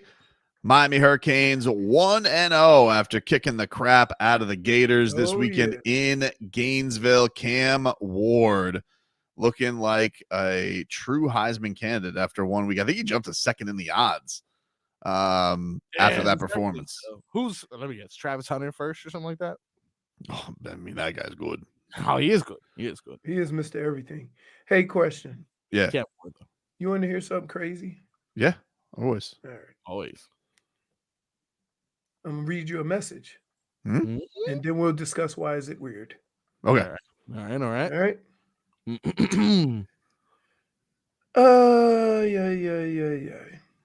All right. So far, pretty weird. My name is Bleep Bleep. I'm not going to give his name. All right. Okay. Sure. I'm a producer here in Jacksonville for the Jaguars flagship. Mm-hmm. Hope all is well. Nice. Don't mean to bother on a Tuesday, but I just wanted to reach out to see if you had any availability this week to potentially do an interview to talk about the Miami Dolphins and the Jacksonville Jaguars matchup. Mm-hmm. Right. So pretty good. I know So your far. schedule is very busy. However, All right. I'd love to speak with you for this show. Very professional. You'd be far, speaking so with solid. blah, blah, blah, blah, blah. All right. All right. Times, blah, blah, blah, blah, blah. Do a phone call. Be flexible with your schedule. Hope to hear back from you. All the best. Yep. You ready for the caveat? Yes. He sent it to my wife. Really? Well, then. So then, Hmm. so I responded. This is what I've been up to, right? Yeah. I said, hey, this is Leroy. Why are you texting my wife? Right? Woo! Say, yes, sir. My apologies. The number that I found here on my radio station in order to reach out to you was that number. Mm. So now I'm like, I've done hits all over the country, right? Right. Never happened before now, Never happened. right? Very interesting. Right. So what do I make of that? I would guess he probably just looked you up on Google and that had to come up with your wife's number. Let me see. If I had to guess, I bet you just Googled Leroy Horde phone because listen, your phone numbers are regularly available now. It's very annoying. Well, I didn't even give mine out like you did. Dummy. I did do that. But I guess if I had to guess Leroy, I bet you he just Googled you. That's probably what happened. And that was the first number that came up, even though all the numbers are under my name. Yes. Okay. Yeah, that would be he saw it. It came up blue, so he's like, good number. And then he texted that number. That's what I would guess. Because otherwise, otherwise the only other way would be is he had the NFL or the NBA book. That should be your number. Right, exactly. That should be your number. So I'm guessing he just Googled you. Very professional text though, other than it going to Big Spoon. Which is does Big Spoon have a crazy what's the first three called again? Area code? No. Okay, so it's a normal South Florida area code. Yeah. Okay, because on one of the first things it mentions is a crazy area code of yours when I Google your name and phone number. No. And I was like, all right, I can understand where, he probably did exactly what. So you going on the show though? Huh? Are you going to go on the show? Are you going to talk about it? What's up? I want to go on it just to hey man. No, that's a great story. Listen, radio hosts, they love ripping producers. Look at Idiot Frog Boy. So what you want to do is you want to go on that show. They'll love it. You can rip Todd the intern or whoever the kid's name is. I forget what his name was. Right. But the problem is that if you have any availability between 12 and 1:30. That's a tough one. Yeah. Tough sell. That is where we happen to be busy. Unless they want to do some Jacksonville crosstalk. Oh no, I crosstalk. No. Man, get off the what's funny? It fits. Schmieden says just Google Marcus's number came 954. Ribbit. So the problem the problem is that even at this point, I would love to go on just to Oh, listen, go do a segment. I'd love to hear what this. I'd love to get the podcast and hear how this all goes. I'm all for it. What are we doing? But then you know what's funny? After you do that, you don't then give me a time frame, right? We can squeeze you in this time. No. Who knows? It might be some kid. It's his first time. He has no idea. It was like my apologies. Like for calling my wife. Yeah. Okay. Like It's I love always the like, way he just, you know what my favorite is? How he just blew through that small little incident. So what time can you come on? So, hey, some people are great at it. Some people, they don't care. They can put it behind them. I remember when I was in it, when I was like first producing, and like Sid would tell me to get somebody on and be like, oh, I hate calling strangers. I hate texting strangers. And I certainly hate asking them for their time. Oh. And so like just getting it, just when you, and then when you like, even if you get left on red or you get no response, I'd rather just get a no than no response. Right. But normally, most of the people that I would call, I have a relationship with, or we have common friends. So it's not just out of the blue. You know what I mean? Yeah. Because those are like, I could like, those are fun to me. But like for me to just call and do rando, like Guys, rando guy. Never had. Well, I know Leroy, you didn't, but Tobin, you've had 49 fake jobs. You never had like a cold calling career of some sort. Like never had a stint in which I did that. Not cold calling. I did mortgages. Mortgage? What the hell did you like 5 years? Really? Yeah, wow, that's interesting. Not mortgages, but I did have a week where I was filling in for Andy King on Sedano's show producing, and I was like really eager to impress. Oh, and so like I was like personally texting like Brian Hartline to get him on the show instead of asking through the Dolphins, and it worked. He's like, "Whoa, come on!" Yes. Yeah, but part of it, like, yeah, man. I don't know. Good job, Brian Hartline. That's a big deal. It was at the time. Brian Hartline was coming off a 1,000-yard season. Oh, remember when we interviewed him, and he kind of shut me down. Yeah, because I said, "Hey, what was your record against Michigan?" Mine was 3-1. He goes 4-0. They were good. I'm like, yeah. All right, I'm just sit. They were good. Anyway, by the way, somebody who's not having a great week sounds like somebody was texting his wife. Anybody in Tallahassee?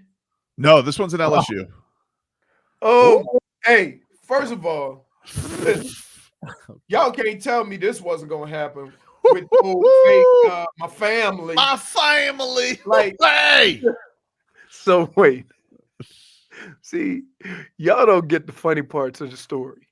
I get the funny parts of that because my dad calls me, right? He's like, "Did you watch that game?" I didn't have the heart to tell him I couldn't watch it because, well, AT&T or DirecTV, right? Oh, right. Right. So I said, "Yeah, I saw it." He said, "This coach got to be out of here.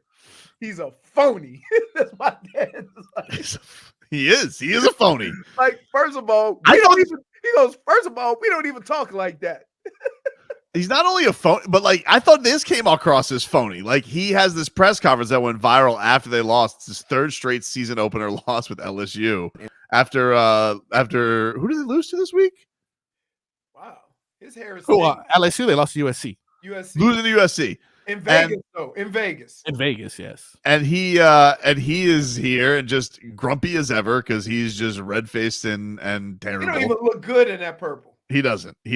And this is him just freaking out at his press conference, but it almost feels like an act. And we're sitting here again. We're sitting here again talking about the same things. Pounds the table.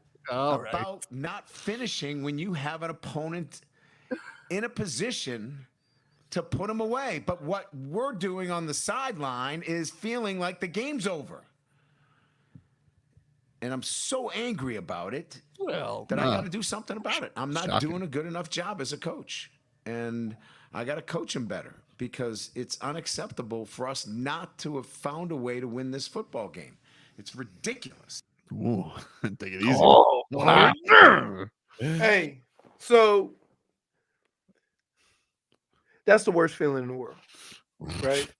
You know, like Tobin would say, "Oh, look at him on the sideline, feeling froggy." Right? Right? Because you want to feel good, but you also got to realize job's not done. Tennessee Titans. Yeah, there you go. I mean, so I get it. I understand it. And it doesn't have. I hate these situations, but I ain't mad at the person it's happening to because he kind of acts like he's coaching royalty. Oh yeah. And so like, yeah, man, this kind of like this is the third opening game you've lost. You probably should have picked up on that little tidbit of information about your team. I think they've been long favored before now. I think they've been favored in all of them too. Right. My family. So yeah, I mean, let me tell you, I remember all my years in college when the season started, and keep in mind, I only won one game opening week. We played Notre Dame and we lost 3 of the 4. So I know that feeling. I remember we played Notre Dame and then Miami, and we went 0-2.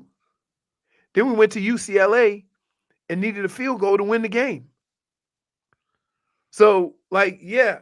So I don't know what the issue is. I think when coaches get into those moments, you almost have to emphasize that on the sideline. And I think a lot of times they forget. They get caught up in other things. You know what I mean? I love this weekend, man. Canes kicking Hey, ass. I'm telling you what. You know what I love? I could watch some Canes, doze off, look up at the TV again. Might be another game, but it's still football. Yep. Right? No, it was awesome. But I love a weekend where you got Dabo losing, you got Brian Kelly losing, you got FSU losing. It's good. Oh. Because winning's winning's under 5 games. What's 5 games? I don't know, dude. I mean, like they lost 2 conference games, right? Like, yep, right out the gate. To what some would say is not even the best conference teams. No.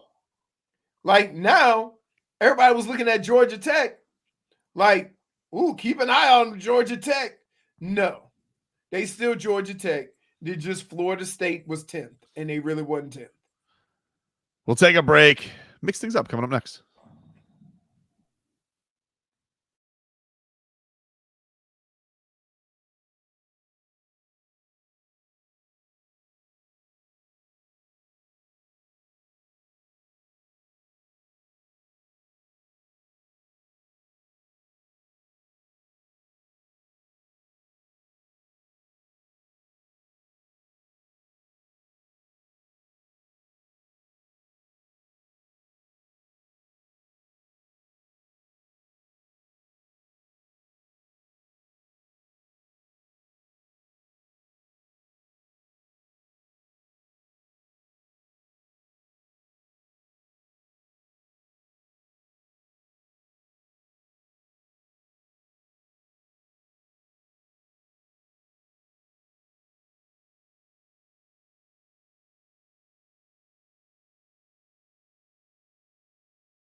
All right, welcome back, you rascals. Tobin and Leroy here with you, 560 WQAM. Hey, join the WQAM on-air staff at Smoke on the Water in Weston for Whiskey, Stars, and Cigars Wednesday, September 25th. It's presented by Edmore Sawgrass Auto Mall. Join to find a whiskey, good cigar. We can talk some sports with the QAM on-air staff. It's free to attend, but you guys need RSVP at WQM.com, and you guys will get your invite with a complimentary cigar. You must be over 21, drink responsibly, and then you guys come on over. Whiskey, Stars, and Cigars, and you guys can talk sports with the WQM on-air staff. Wednesday, September 25th at Smoke on the Water in Weston. It's presented by Edmore Sawgrass Auto Mall and sponsored by the injury law firm of Cohen and Judah. Marcos? Yes? What do you got there, dude? Is it Buc-ee's Very crunchy. bold and spicy? Nuggets, right? Yeah. Did you get that out of Buc-ee's, or do they sell that now? Buc-ee's. Fonzo's in Orlando. You know when he bring, you got to bring me a bag full of Buc-ee's, baby. Let's mix it on up, Frog Boy. The Mix Bag is brought to you by Broward Health. Well into your future. All righty then. Let us start with some good news from one of our captains. This captain being David Long Jr.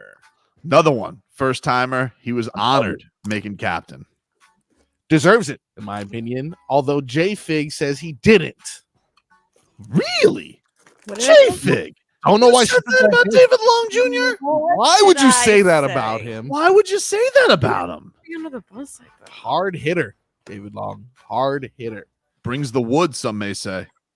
That's what we say in the football world. Yeah, football people say that. Football. Back. Don't get me started. Takes no talent. Do you bring the wood or do you lay the wood? Oh, you bring it and then you lay it. You gotta bring your And wood. when do you chop wood? Oh, speaking of chopping wood, David Long Jr. says there's no ceiling for Chop Robinson. It's just coming together, coming every day to get better. He's coming in, he's open and learning. He takes coaching. But he's a natural athlete. Just once he gets, the right person here, like he said, he has the Calais right there on the side of him. He has these older guys, Chubb, JP. Even though he's still young a little bit, he has experience. He has some great, people in front of him that he can learn from. There's no ceiling for Chop. Yeah. I like that. Ceilings are stupid. Chop's issue has nothing to do with talent.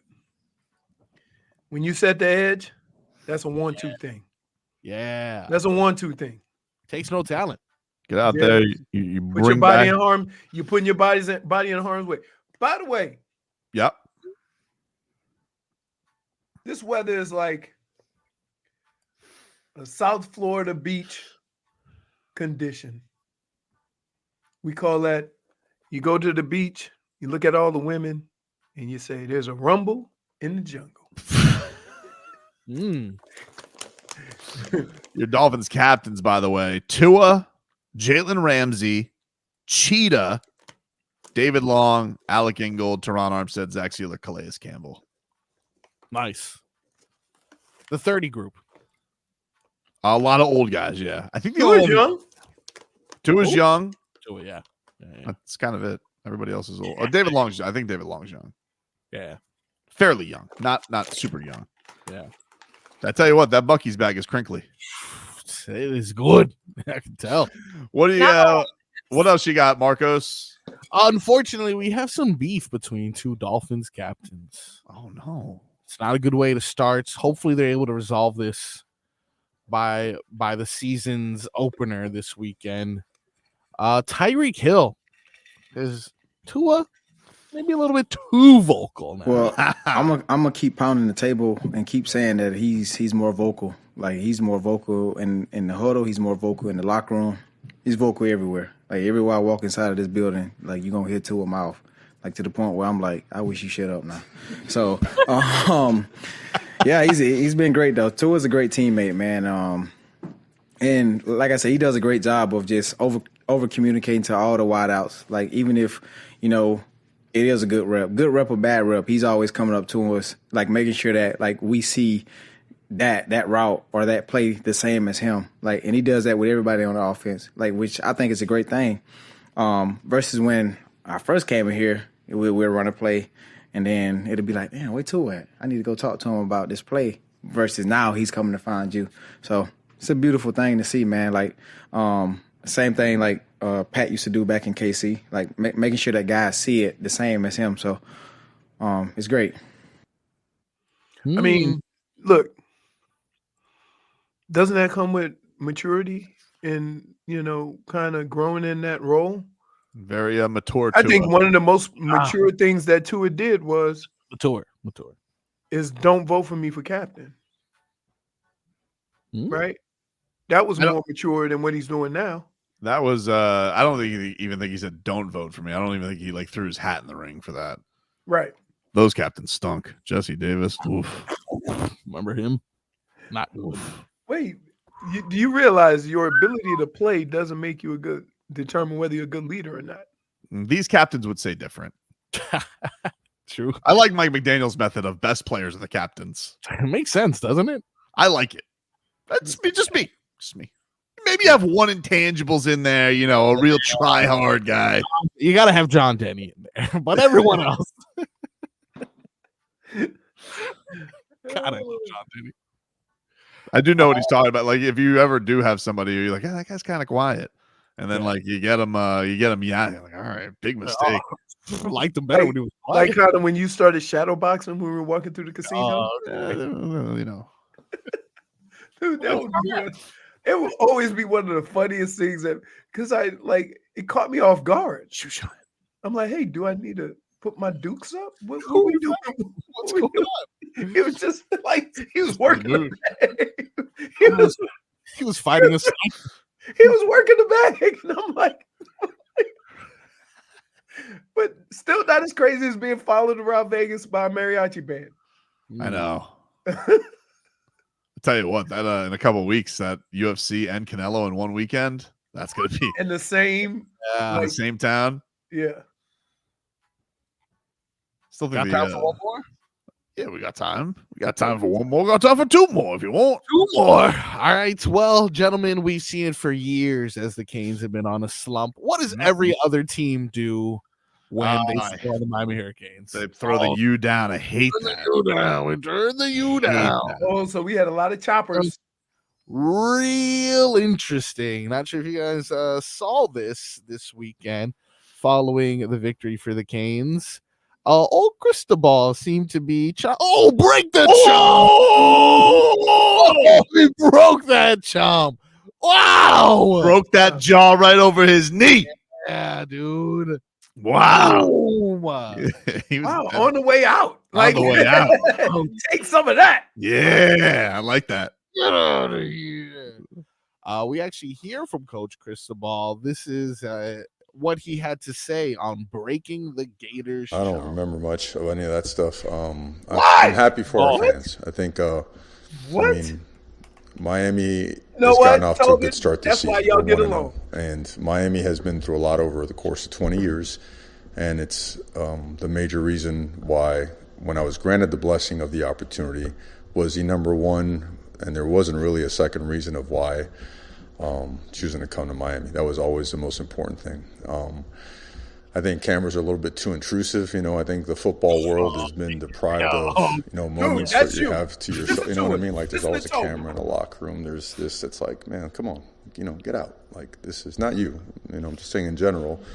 I mean, it's we do a lot. We sacrifice a lot. We work to a level of physicality and effort that most people can't fathom. And sometimes, media gets in there and makes more of things than what it is. But I hope what was captured was the utter just gratitude and emotion of our players and our fans being together in a setting like that, because, they had enough. They had read enough of, hey, Miami has no chance. It's a tough place on the road. You're playing against the SEC, and we respect every bit and all of that. But, they went there on a mission to handle business, and they did. Yeah, hey, good.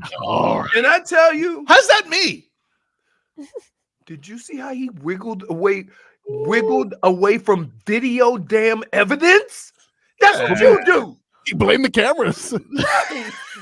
Right. Like, dude, everybody shoots stuff with their phone. So why are you talking about the media? Hey, Mario, it seems like you gave that gator there the Jorge Masvidal high knee. I don't recall. These cameras are everywhere. Like that's exactly how you answer questions when you're caught red-handed. I'm gonna be honest with you. Half the time I see this content, it is not the media doing it. It is the players live streaming it. Right. That was great, though. It's like, the cameras. You know what? I hope the cameras did capture the camaraderie on the field. No, dude. It captured you breaking the jaw of that gator. We saw you giving Shawn Michaels chin music to the gator chomp. What are you talking about? Boom.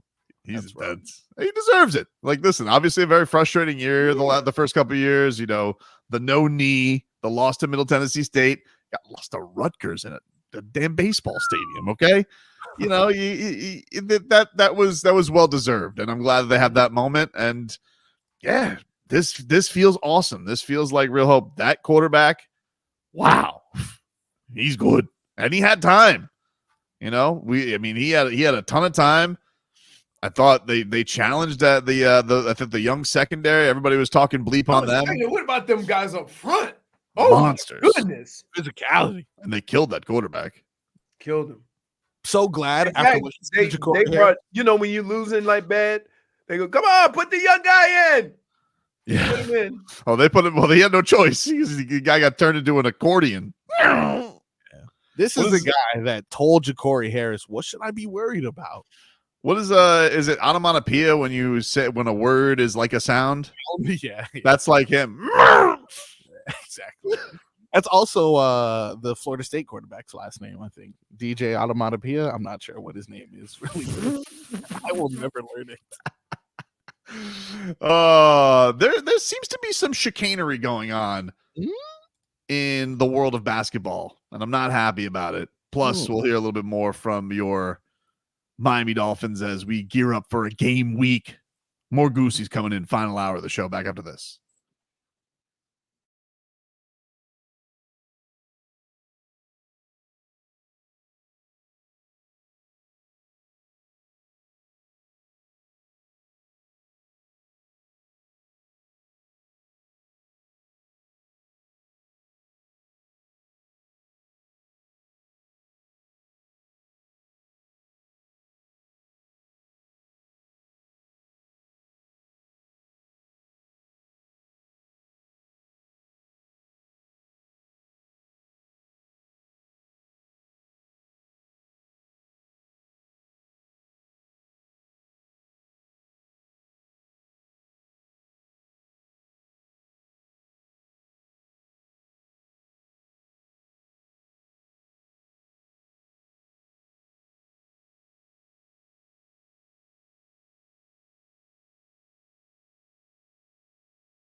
So it wasn't you. All right. Welcome back. Tobin and Leroy back with you here. 560 WQAM. It is a game week. Let's get a game week update for you here, brought to us by Miami-Dade County Public Schools Technical Colleges. Are you ready to level up your career game? MDCPS Technical Colleges have got you covered. Choose from tons of programs, learn from top-notch certified instructors, and get real-world experience. And the best part, graduate debt-free in just 1 to 2 years. If you're ready to make the move, log on to careerinayear.com or call 305-558-8000. MDCPS Technical Colleges, your best choice for a brighter future. Dolphins taking on the Jacksonville Jaguars this week. You got Zach Sieler, Marcos. He was talking about Trevor Lawrence, who, by the way, Zach Sieler's handsomer than Trevor Lawrence. All Trevor Lawrence is a long hair. That's all he's got. Let's be honest about it. And Justin Herbert looks like a different person without his hair. Right. And I mean, and so would Trevor Lawrence. He looked like a something sculpted out of like rock, basically. Like that he's got a giant face. That's why he has all that hair. He's really trying to mask the ugly. Oh, okay. So essentially your drawbacks from his appearance is, I mean, he's got nice hair, but if he didn't, he'd be ugly. And exactly, dude. And he doesn't even have Tua's got nicer hair than him. Let's be honest about it. Tua's got better hair. All right. He's got arguably the best hair in the league. Who? Trevor Lawrence? That's Trevor Lawrence. All right. It sounds like you like intangibles hair. I don't know what to tell you. So like you're just going by that. Why? Because he's got blonde hair. It's not that nice. Well, I mean, What conditioner does he use, huh? You don't know. I don't know. Who cares? Who cares, right? Tua's pulled off plenty of looks, which is really the mark of a real handsome man. I like Braid Tua. Braid Tua was good. Braid Tua was a thing. That was a thing. And then you had just all the hair kind of out there, Tua. I mean, natural. I mean, look, have you seen Tua's baby? That kid has so much hair. Yeah. He's got better hair than Trevor Lawrence. Tua's baby has better hair than Trevor Lawrence. Yikes. Look at Trevor Lawrence's hair right now. Without that headband, not impressive. Tickets? Look at you, dude. Wow, exciting. Now everybody knows where you're sitting. Huh? Zoom into that, read the bigger so 25 rows up midfield. Oh, that ain't cheap. Shouting distance to call Texas a bunch of bums. No, I'm on the home side, dude. Well, they'll hear you. Tell Arch Manning. He'll hear you. Well, I'll be on the bench. Here was Zach Sieler on the challenges Trevor Lawrence presents. This is what he had to say on that. No, it's I think it's part of the same was just keep that pressure up front, stay on our keys, and no selfish decisions. And run game, pass rush, and just do what our job description is in the calls, and let the plays come to you. Don't stress for plays, and really focus on each one of our individual techniques each play, and don't try too hard to overcompensate or make a play when it's not your play to be made. No selfish decisions, meaning play within the scheme. Yes, sir. Yeah. Yep. Yeah. Wow. I mean, yes, sir. One person who's not selfish. That's Zach Sieler. But that's kind of how it works, right? Like, as an offense, you're exploiting selfish behavior. If one defensive lineman does the wrong thing, that leaves a gap. Mm-hmm. If you're a running back, you're looking for that gap. Now, the time frame, you got to do it quick, right? If you have a defensive back that wants to be selfish, he wants to pick, right? You know he's going to jump it, so you always run double moves on him. That's the whole ebb and flow of a football game. This Trevor Lawrence is selfish. He'll make selfish decisions. He's Mr. Turnover over here too. He's That kind don't of sound selfish. That sounds friendly. He is one of these guys. Like if it wasn't for Josh Allen, we'd all be talking about Trevor Lawrence, the way he gets rid of the football and gives it to the other team. Willy nilly. Who's worse, Josh Allen or Trevor Lawrence? I think Josh Allen, because he plays on a better team. Josh Allen's like the heavyweight champion of turnovers. Right. True. I would say He's Trevor the Lawrence. only quarterback. He's the only quarterback that everybody gives a pass and says, well, he's the only thing on that team. He's got to take chances. No other quarterback. I don't think he gets a pass. I think he gets the business when it's appropriate. Everybody's trying to chase that demon in Kansas City. I mean, when Brett Favre retired, he had the most touchdowns and the most picks. If anybody gets a pass, it's this pretty boy with his. But that's because he plays in Fabio. Jacksonville. Whatever, dude. He plays in Jacksonville. That's Gives why. a rat's ass. Like that's why he gets the pass, though. I don't think so. If Trevor Lawrence was in New York, or if Trevor ridiculous. Lawrence was in no way. Come on. No It's the NFL, way. baby. How many interceptions do you think Trevor Lawrence has thrown in his career? This is his 4th year coming up right here. Yeah.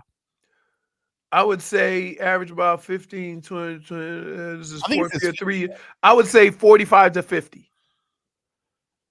He was drafted in 2021, so yeah, I guess this would be his 4th year. He has thrown 39 interceptions. That's it? 13 a year. Yeah.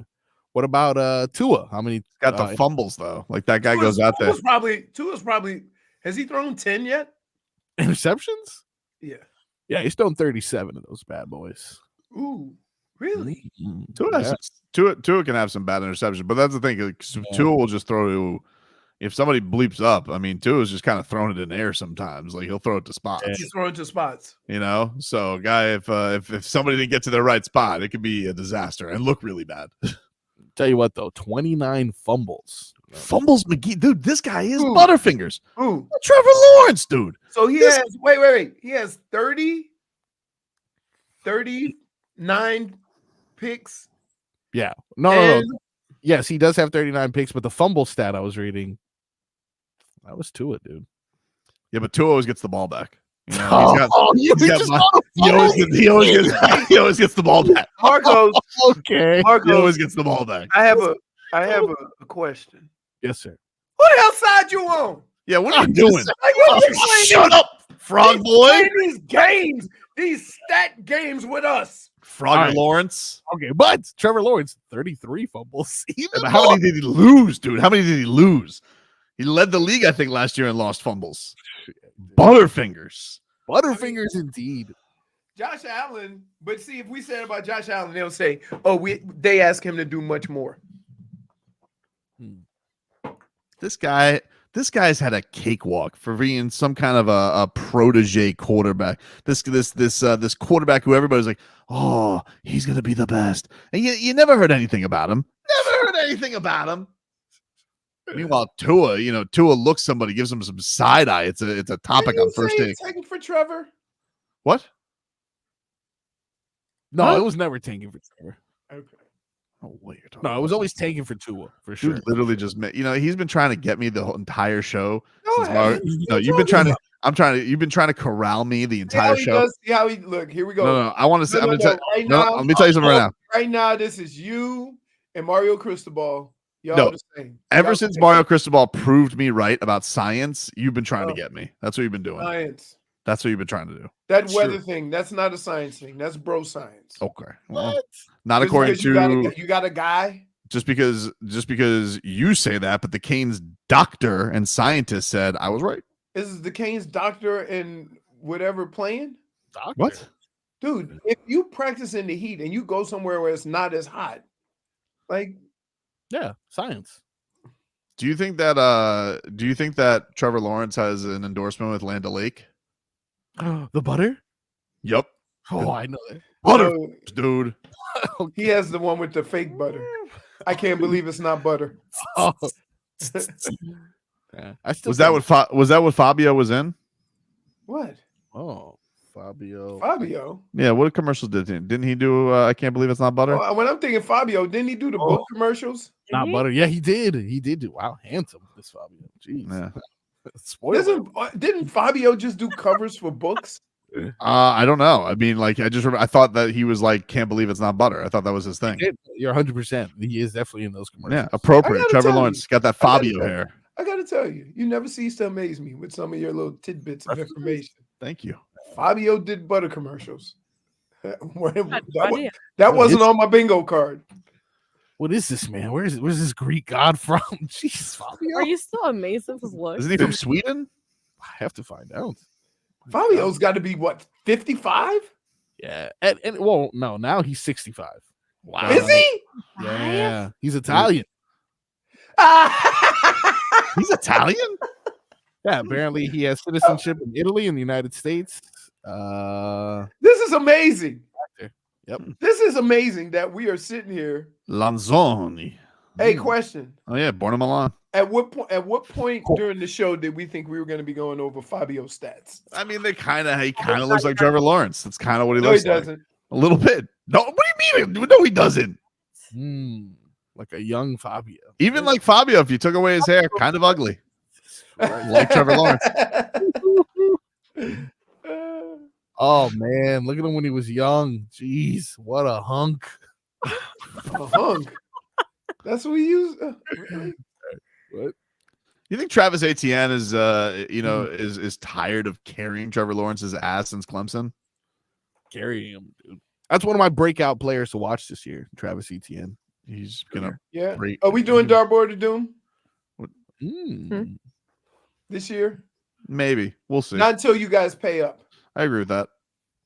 Like this is too much.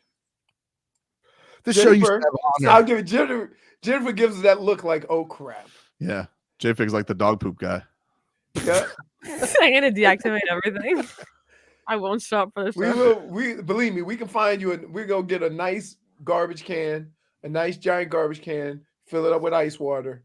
You can go in. Yeah. Yay. We'll take a quick break. Back after this.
Welcome back, everybody. Tobin and Leroy here with you. 560 WQAM. Let's get to a little 15 minutes of Game Day Uncensored here, which is brought to you by your South Florida Lexus dealers. A summer getaway is waiting for you at the Lexus Gold Opportunity Sales Event. Get offers on select models now and you guys can learn more at lexus.com/offers. As we are heading into football season here, Dolphins and Jaguars. Dolphins 3.5-point favorites going into this week. Kansas City, they are hosting the Ravens to open it up. Kansas City is a 3-point favorite at home. Packers and Eagles are in Brazil. I'm a little surprised the Eagles are favored. I got to be honest with you. Eagles are 3-point favorites. Over the Packers? Yeah. Based on what, though? I mean, like I'm saying, what the Packers had a good little run. You know what I mean? I mean, the Eagles haven't won a game in how many months are we talking now? I mean, they had one of the worst collapses we've ever seen. 9-1, 10-1, right? I know. So they need to get off to fast starts. Saquon Barkley? I don't know. I can understand why they're favored. I take the Eagles. All right, that's his first pick. That's it. We're starting it off. Leroy's first pick. He's Eagles. That's his. I'll take the Eagles. What are you talking about, dude?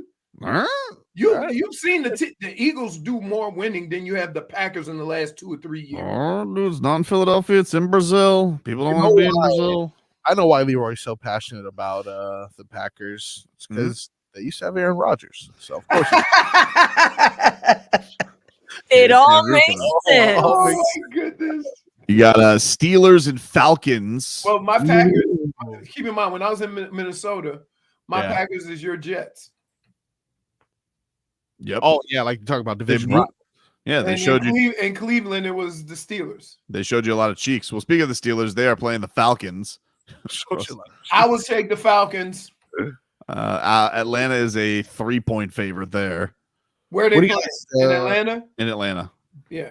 So it's a push. It's basically a push 'em game. Pick 'em game. Are you guys in the fantasy league? I don't think I remember seeing you. No? Like I used to get in it, and then by the third week, when half my team was hurt, I'm like, I'm not. I give up.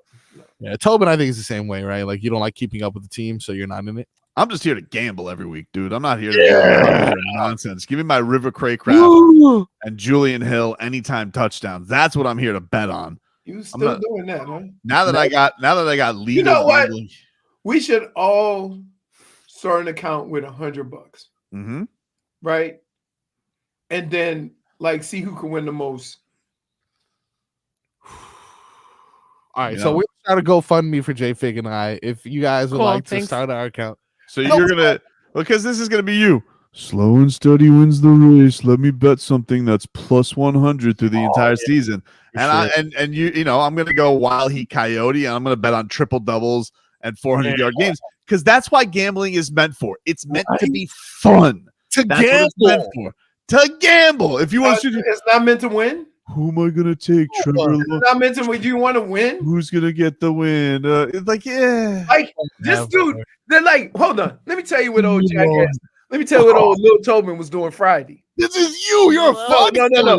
He wanted to do a 17 parlay before the parlays went on the same game. Yeah. He can't do the same game. Okay, this is the I love Killjoy. I love Heat same game parlays. Come on. See, the thing about professional sports, though, wages are on the same game.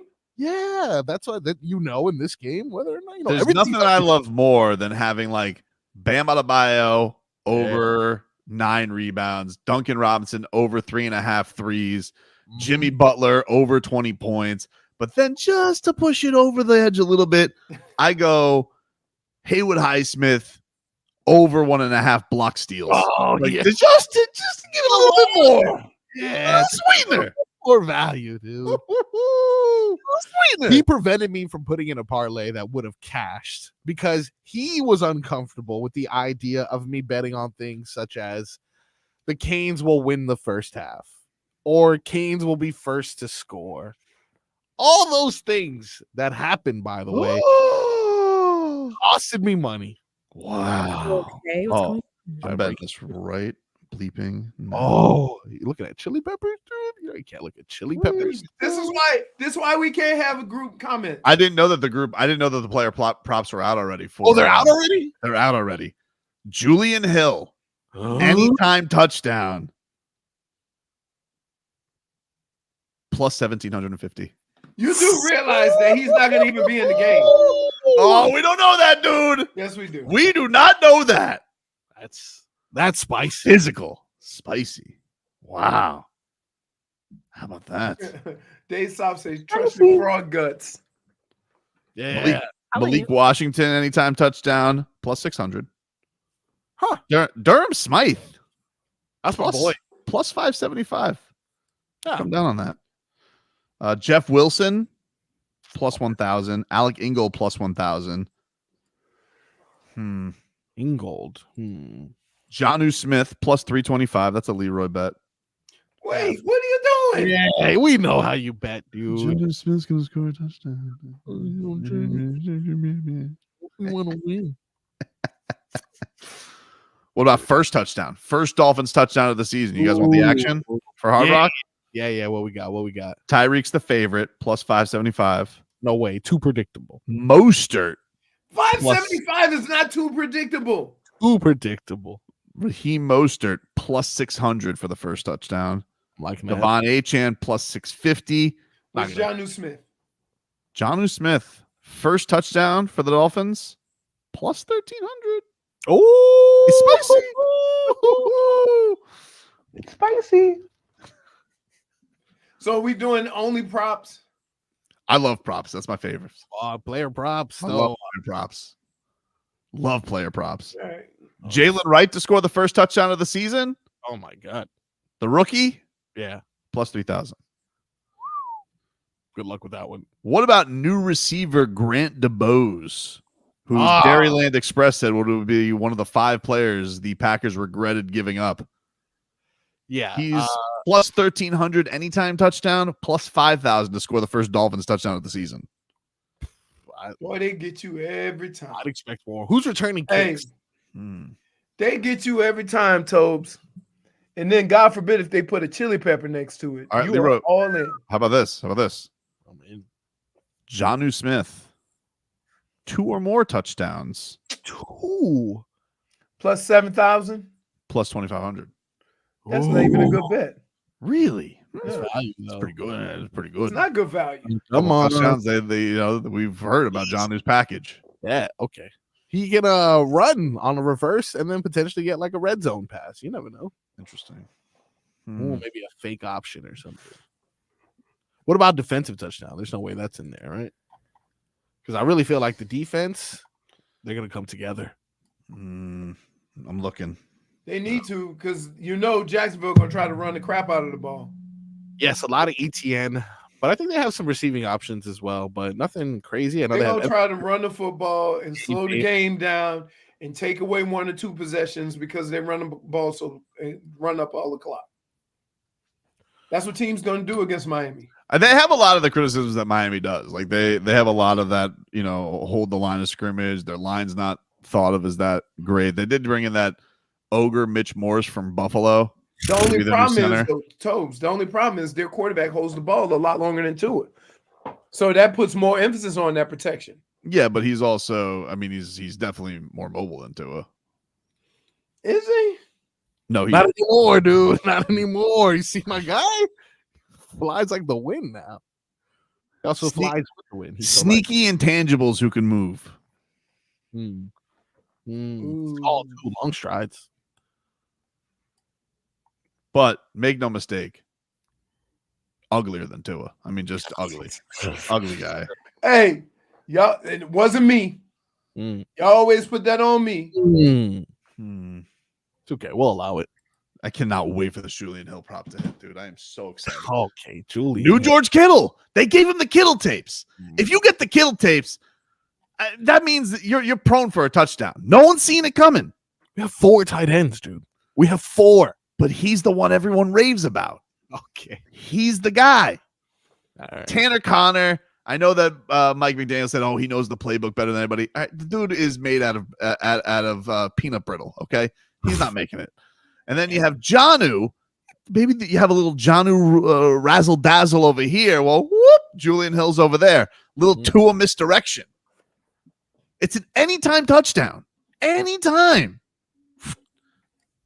Right there. He's a moose. He is a moose. Can't deny that, Leroy. No, can't deny that. I can deny all the other garbage that's spewing out of his mouth, though. That's not garbage. Come on, we got to get a parlay going, dude. We need to add value. I need multiple things linked up. Is it, I don't know if this does the yardage. Is it like, you know? I'll research it tomorrow, Frog Boy. I'm gonna get it. I'm gonna get my. I don't have an account. We'll put together same game parlay. Whoa, talk dirty to me. Oh, look, I put the check. It says check mark for only same game parlay bets. That makes it easier. We are gonna have some fun. Football is back. Back after this. Yeah. This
All right, so if I go Jonnu Smith over 24.5 receiving yards, Waddle over 62.5 receiving yards, Tua over 1.5 touchdown passes, Easy. Mostert over 42.5 rushing yards, Making it easy for us. and Trevor Lawrence Yeah. over half an interception Oh, yeah. plus 1,300. Oh, that's value. So $10 wins me 130. Yes. Whoa, big money baller. Now add Julian Hill to that. Anytime touchdown. And now we're talking. See, that's why you guys no. Yeah. See, that first bet Getting is good. greedy. Almost too safe, though. Those are all guaranteed. You think these are all too safe? Yeah, guaranteed to happen. Every single one of those. For sure. Mostert over 42.5. Easy. Lawrence gonna throw a pick. Tua 2 touchdowns. Yep. Jalen Waddle over 63 yards. Breakout season for him. Jonnu Smith over 24.5 yards. Oh, come on. Yeah. Easy peasy. Wait, this is total yards or receiving yards? Because he does that little reverse thing. Total receiving yards. Oh, okay. Now I'll still take it out. 24 receiving yards. He'll get that in one play. This is easy work. Let's get to all right on O. Oh, Close things out here on a Monday. Or I mean on You're throwing me off today. On our first work day of the week. Our first work day of the week. We close out the weekend with a little all right. Oh no. You guessed it. My all right. Cam Ward. Yeah. Thank you for sending this football angel from the football heavens. I'm not going to say the words that everybody wants to say about the you and where that you may be. But let me just say, I'm thinking it. Yeah. I'm thinking it. My oh no. It goes to Billy Napier. You're calling out the dummies in Central Florida for being mad about you getting your ass kicked like that. Rookie mistake, dude. I can't believe that you did that after you didn't even make it to game 2. Didn't even make it to game 2, and you're already calling out the fans. Ridiculous. That's a bad move by him. Leroy? All right. Goes to Scotty Scheffler, who finally won the Tour Championship. This guy's good. He was all right. They do the stagger start for the Tour Championship. So he started off at 10 under and finished at 32 under. So yeah, it was cool because he had been leading going into the last event the last 2 years and lost. So it was cool to see him. He kind of brought it up, even with all that stuff that happened in was it Nashville? Not Nashville. Kentucky. In Kentucky. Right? He talked about that a little bit, but cool to him. It would suck to win 6 times during the course of a year, win a gold medal, and not be able to win the Tour Championship. Because the way they used to do it, Tiger wouldn't even have to show up. He had such a big lead. And so I get it, but kudos to him. Everybody seems to like Scotty Scheffler. He doesn't talk much, but he's cool. My oh no. Now we can jump on all the coaches that we want. Yeah. I have mine. Brian Kelly. Dude, oh no. Brian Kelly. Like, you've been there. This is his 3rd year. Yeah. 3rd year. And you slamming the table about how we still haven't learned how to finish. Who? Now he an owl.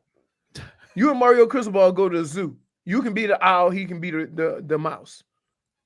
Wee. Yeah, both of y'all. Because that's his job. I won't let you put Mario Cristobal in the same sentence as this guy this week. Yeah, I can't do it. Yeah, you're right. That's his job.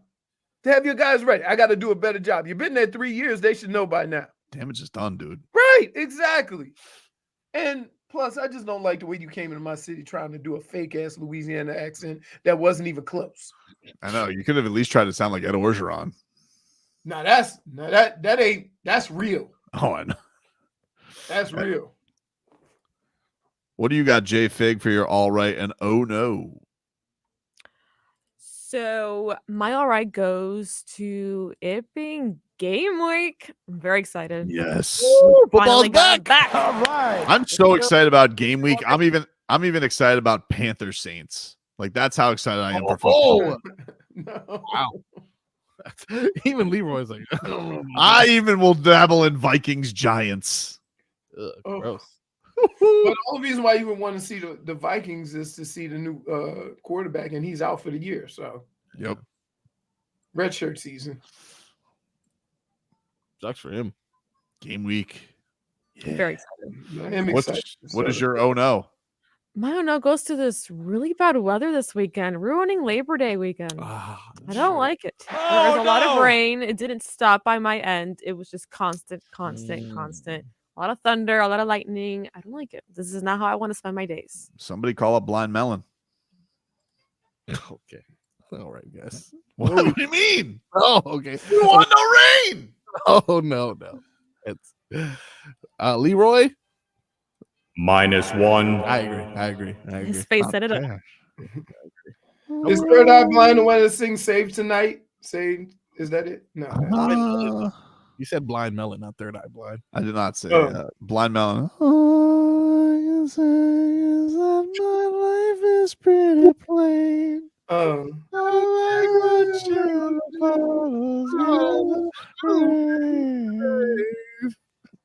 Please.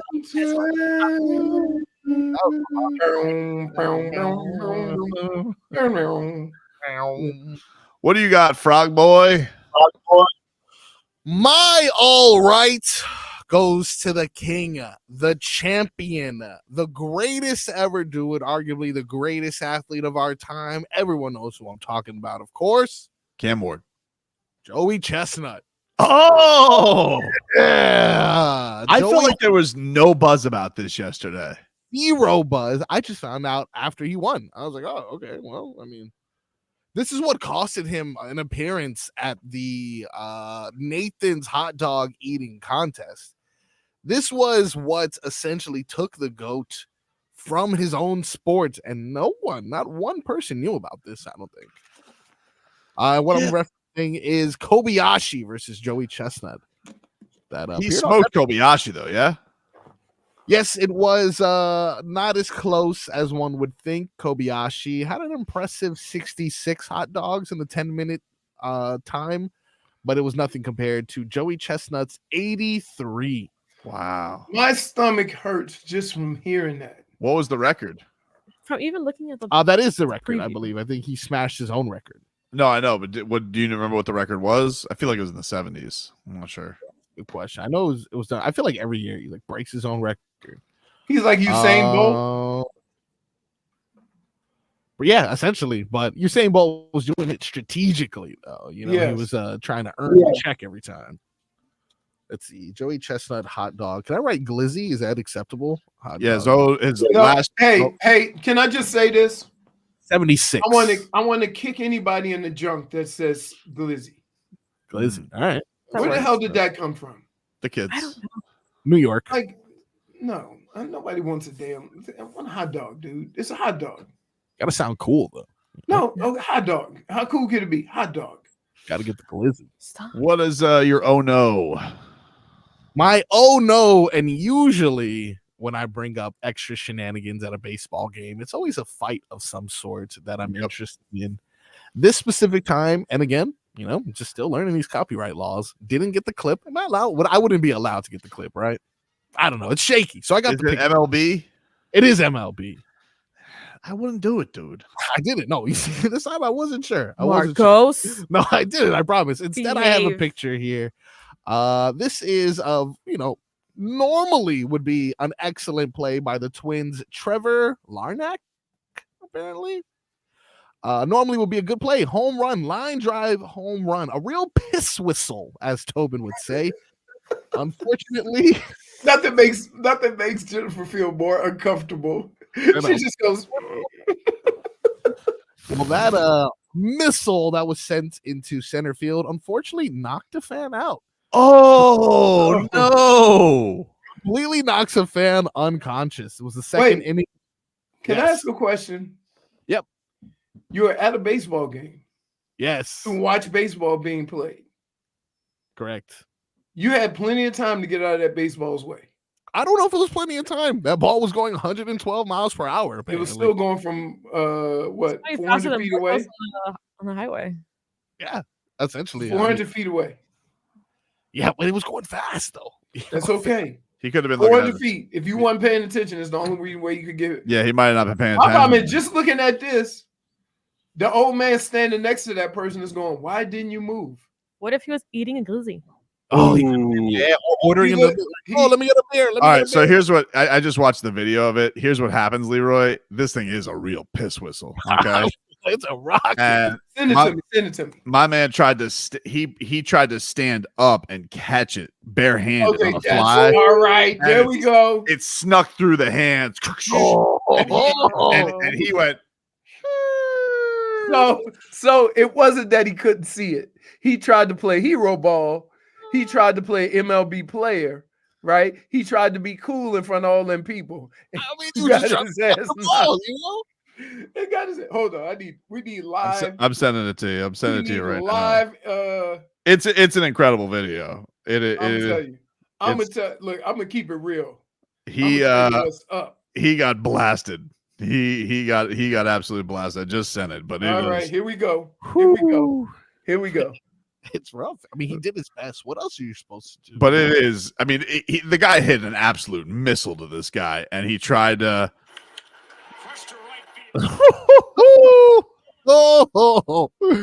It was definitely crushed right there. Knocked him It out. was crushed, but he had a long time to get out the way. He tried to catch it though. No, he tried to That catch it. explains a lot. Minnesota sports fan says, "I'm pretty sure Trevor Larnach just killed a Rays fan in right field." It looked like it. I'm telling you, dude. That is rough. That is Well, rough. He woke up. At least that fan had honor and didn't promise to eat poop and then run away like a coward. Yeah. You became a meme, but at least you're not a coward. For sure. For sure. Marco's promised to fill in his shoes. Oh my God, that guy! Hey, he went night night. No, he went. Shh. Hey, All right. first of all, you already know you're in trouble when your hands are prepared to catch a football and a baseball goes through, right? Like, it need to be, their glove is this big. So why you try? Yeah, that. Oh no! All right, that is our show for today, ladies and gentlemen. We will talk to you rascals tomorrow. He was a box score poo poo platter last night. Juicy. Podcast pump fake. Got dick in his face. Kicks it back to Love for three. Yes. It's blasphemous. Damn. Hope you mother have a good day.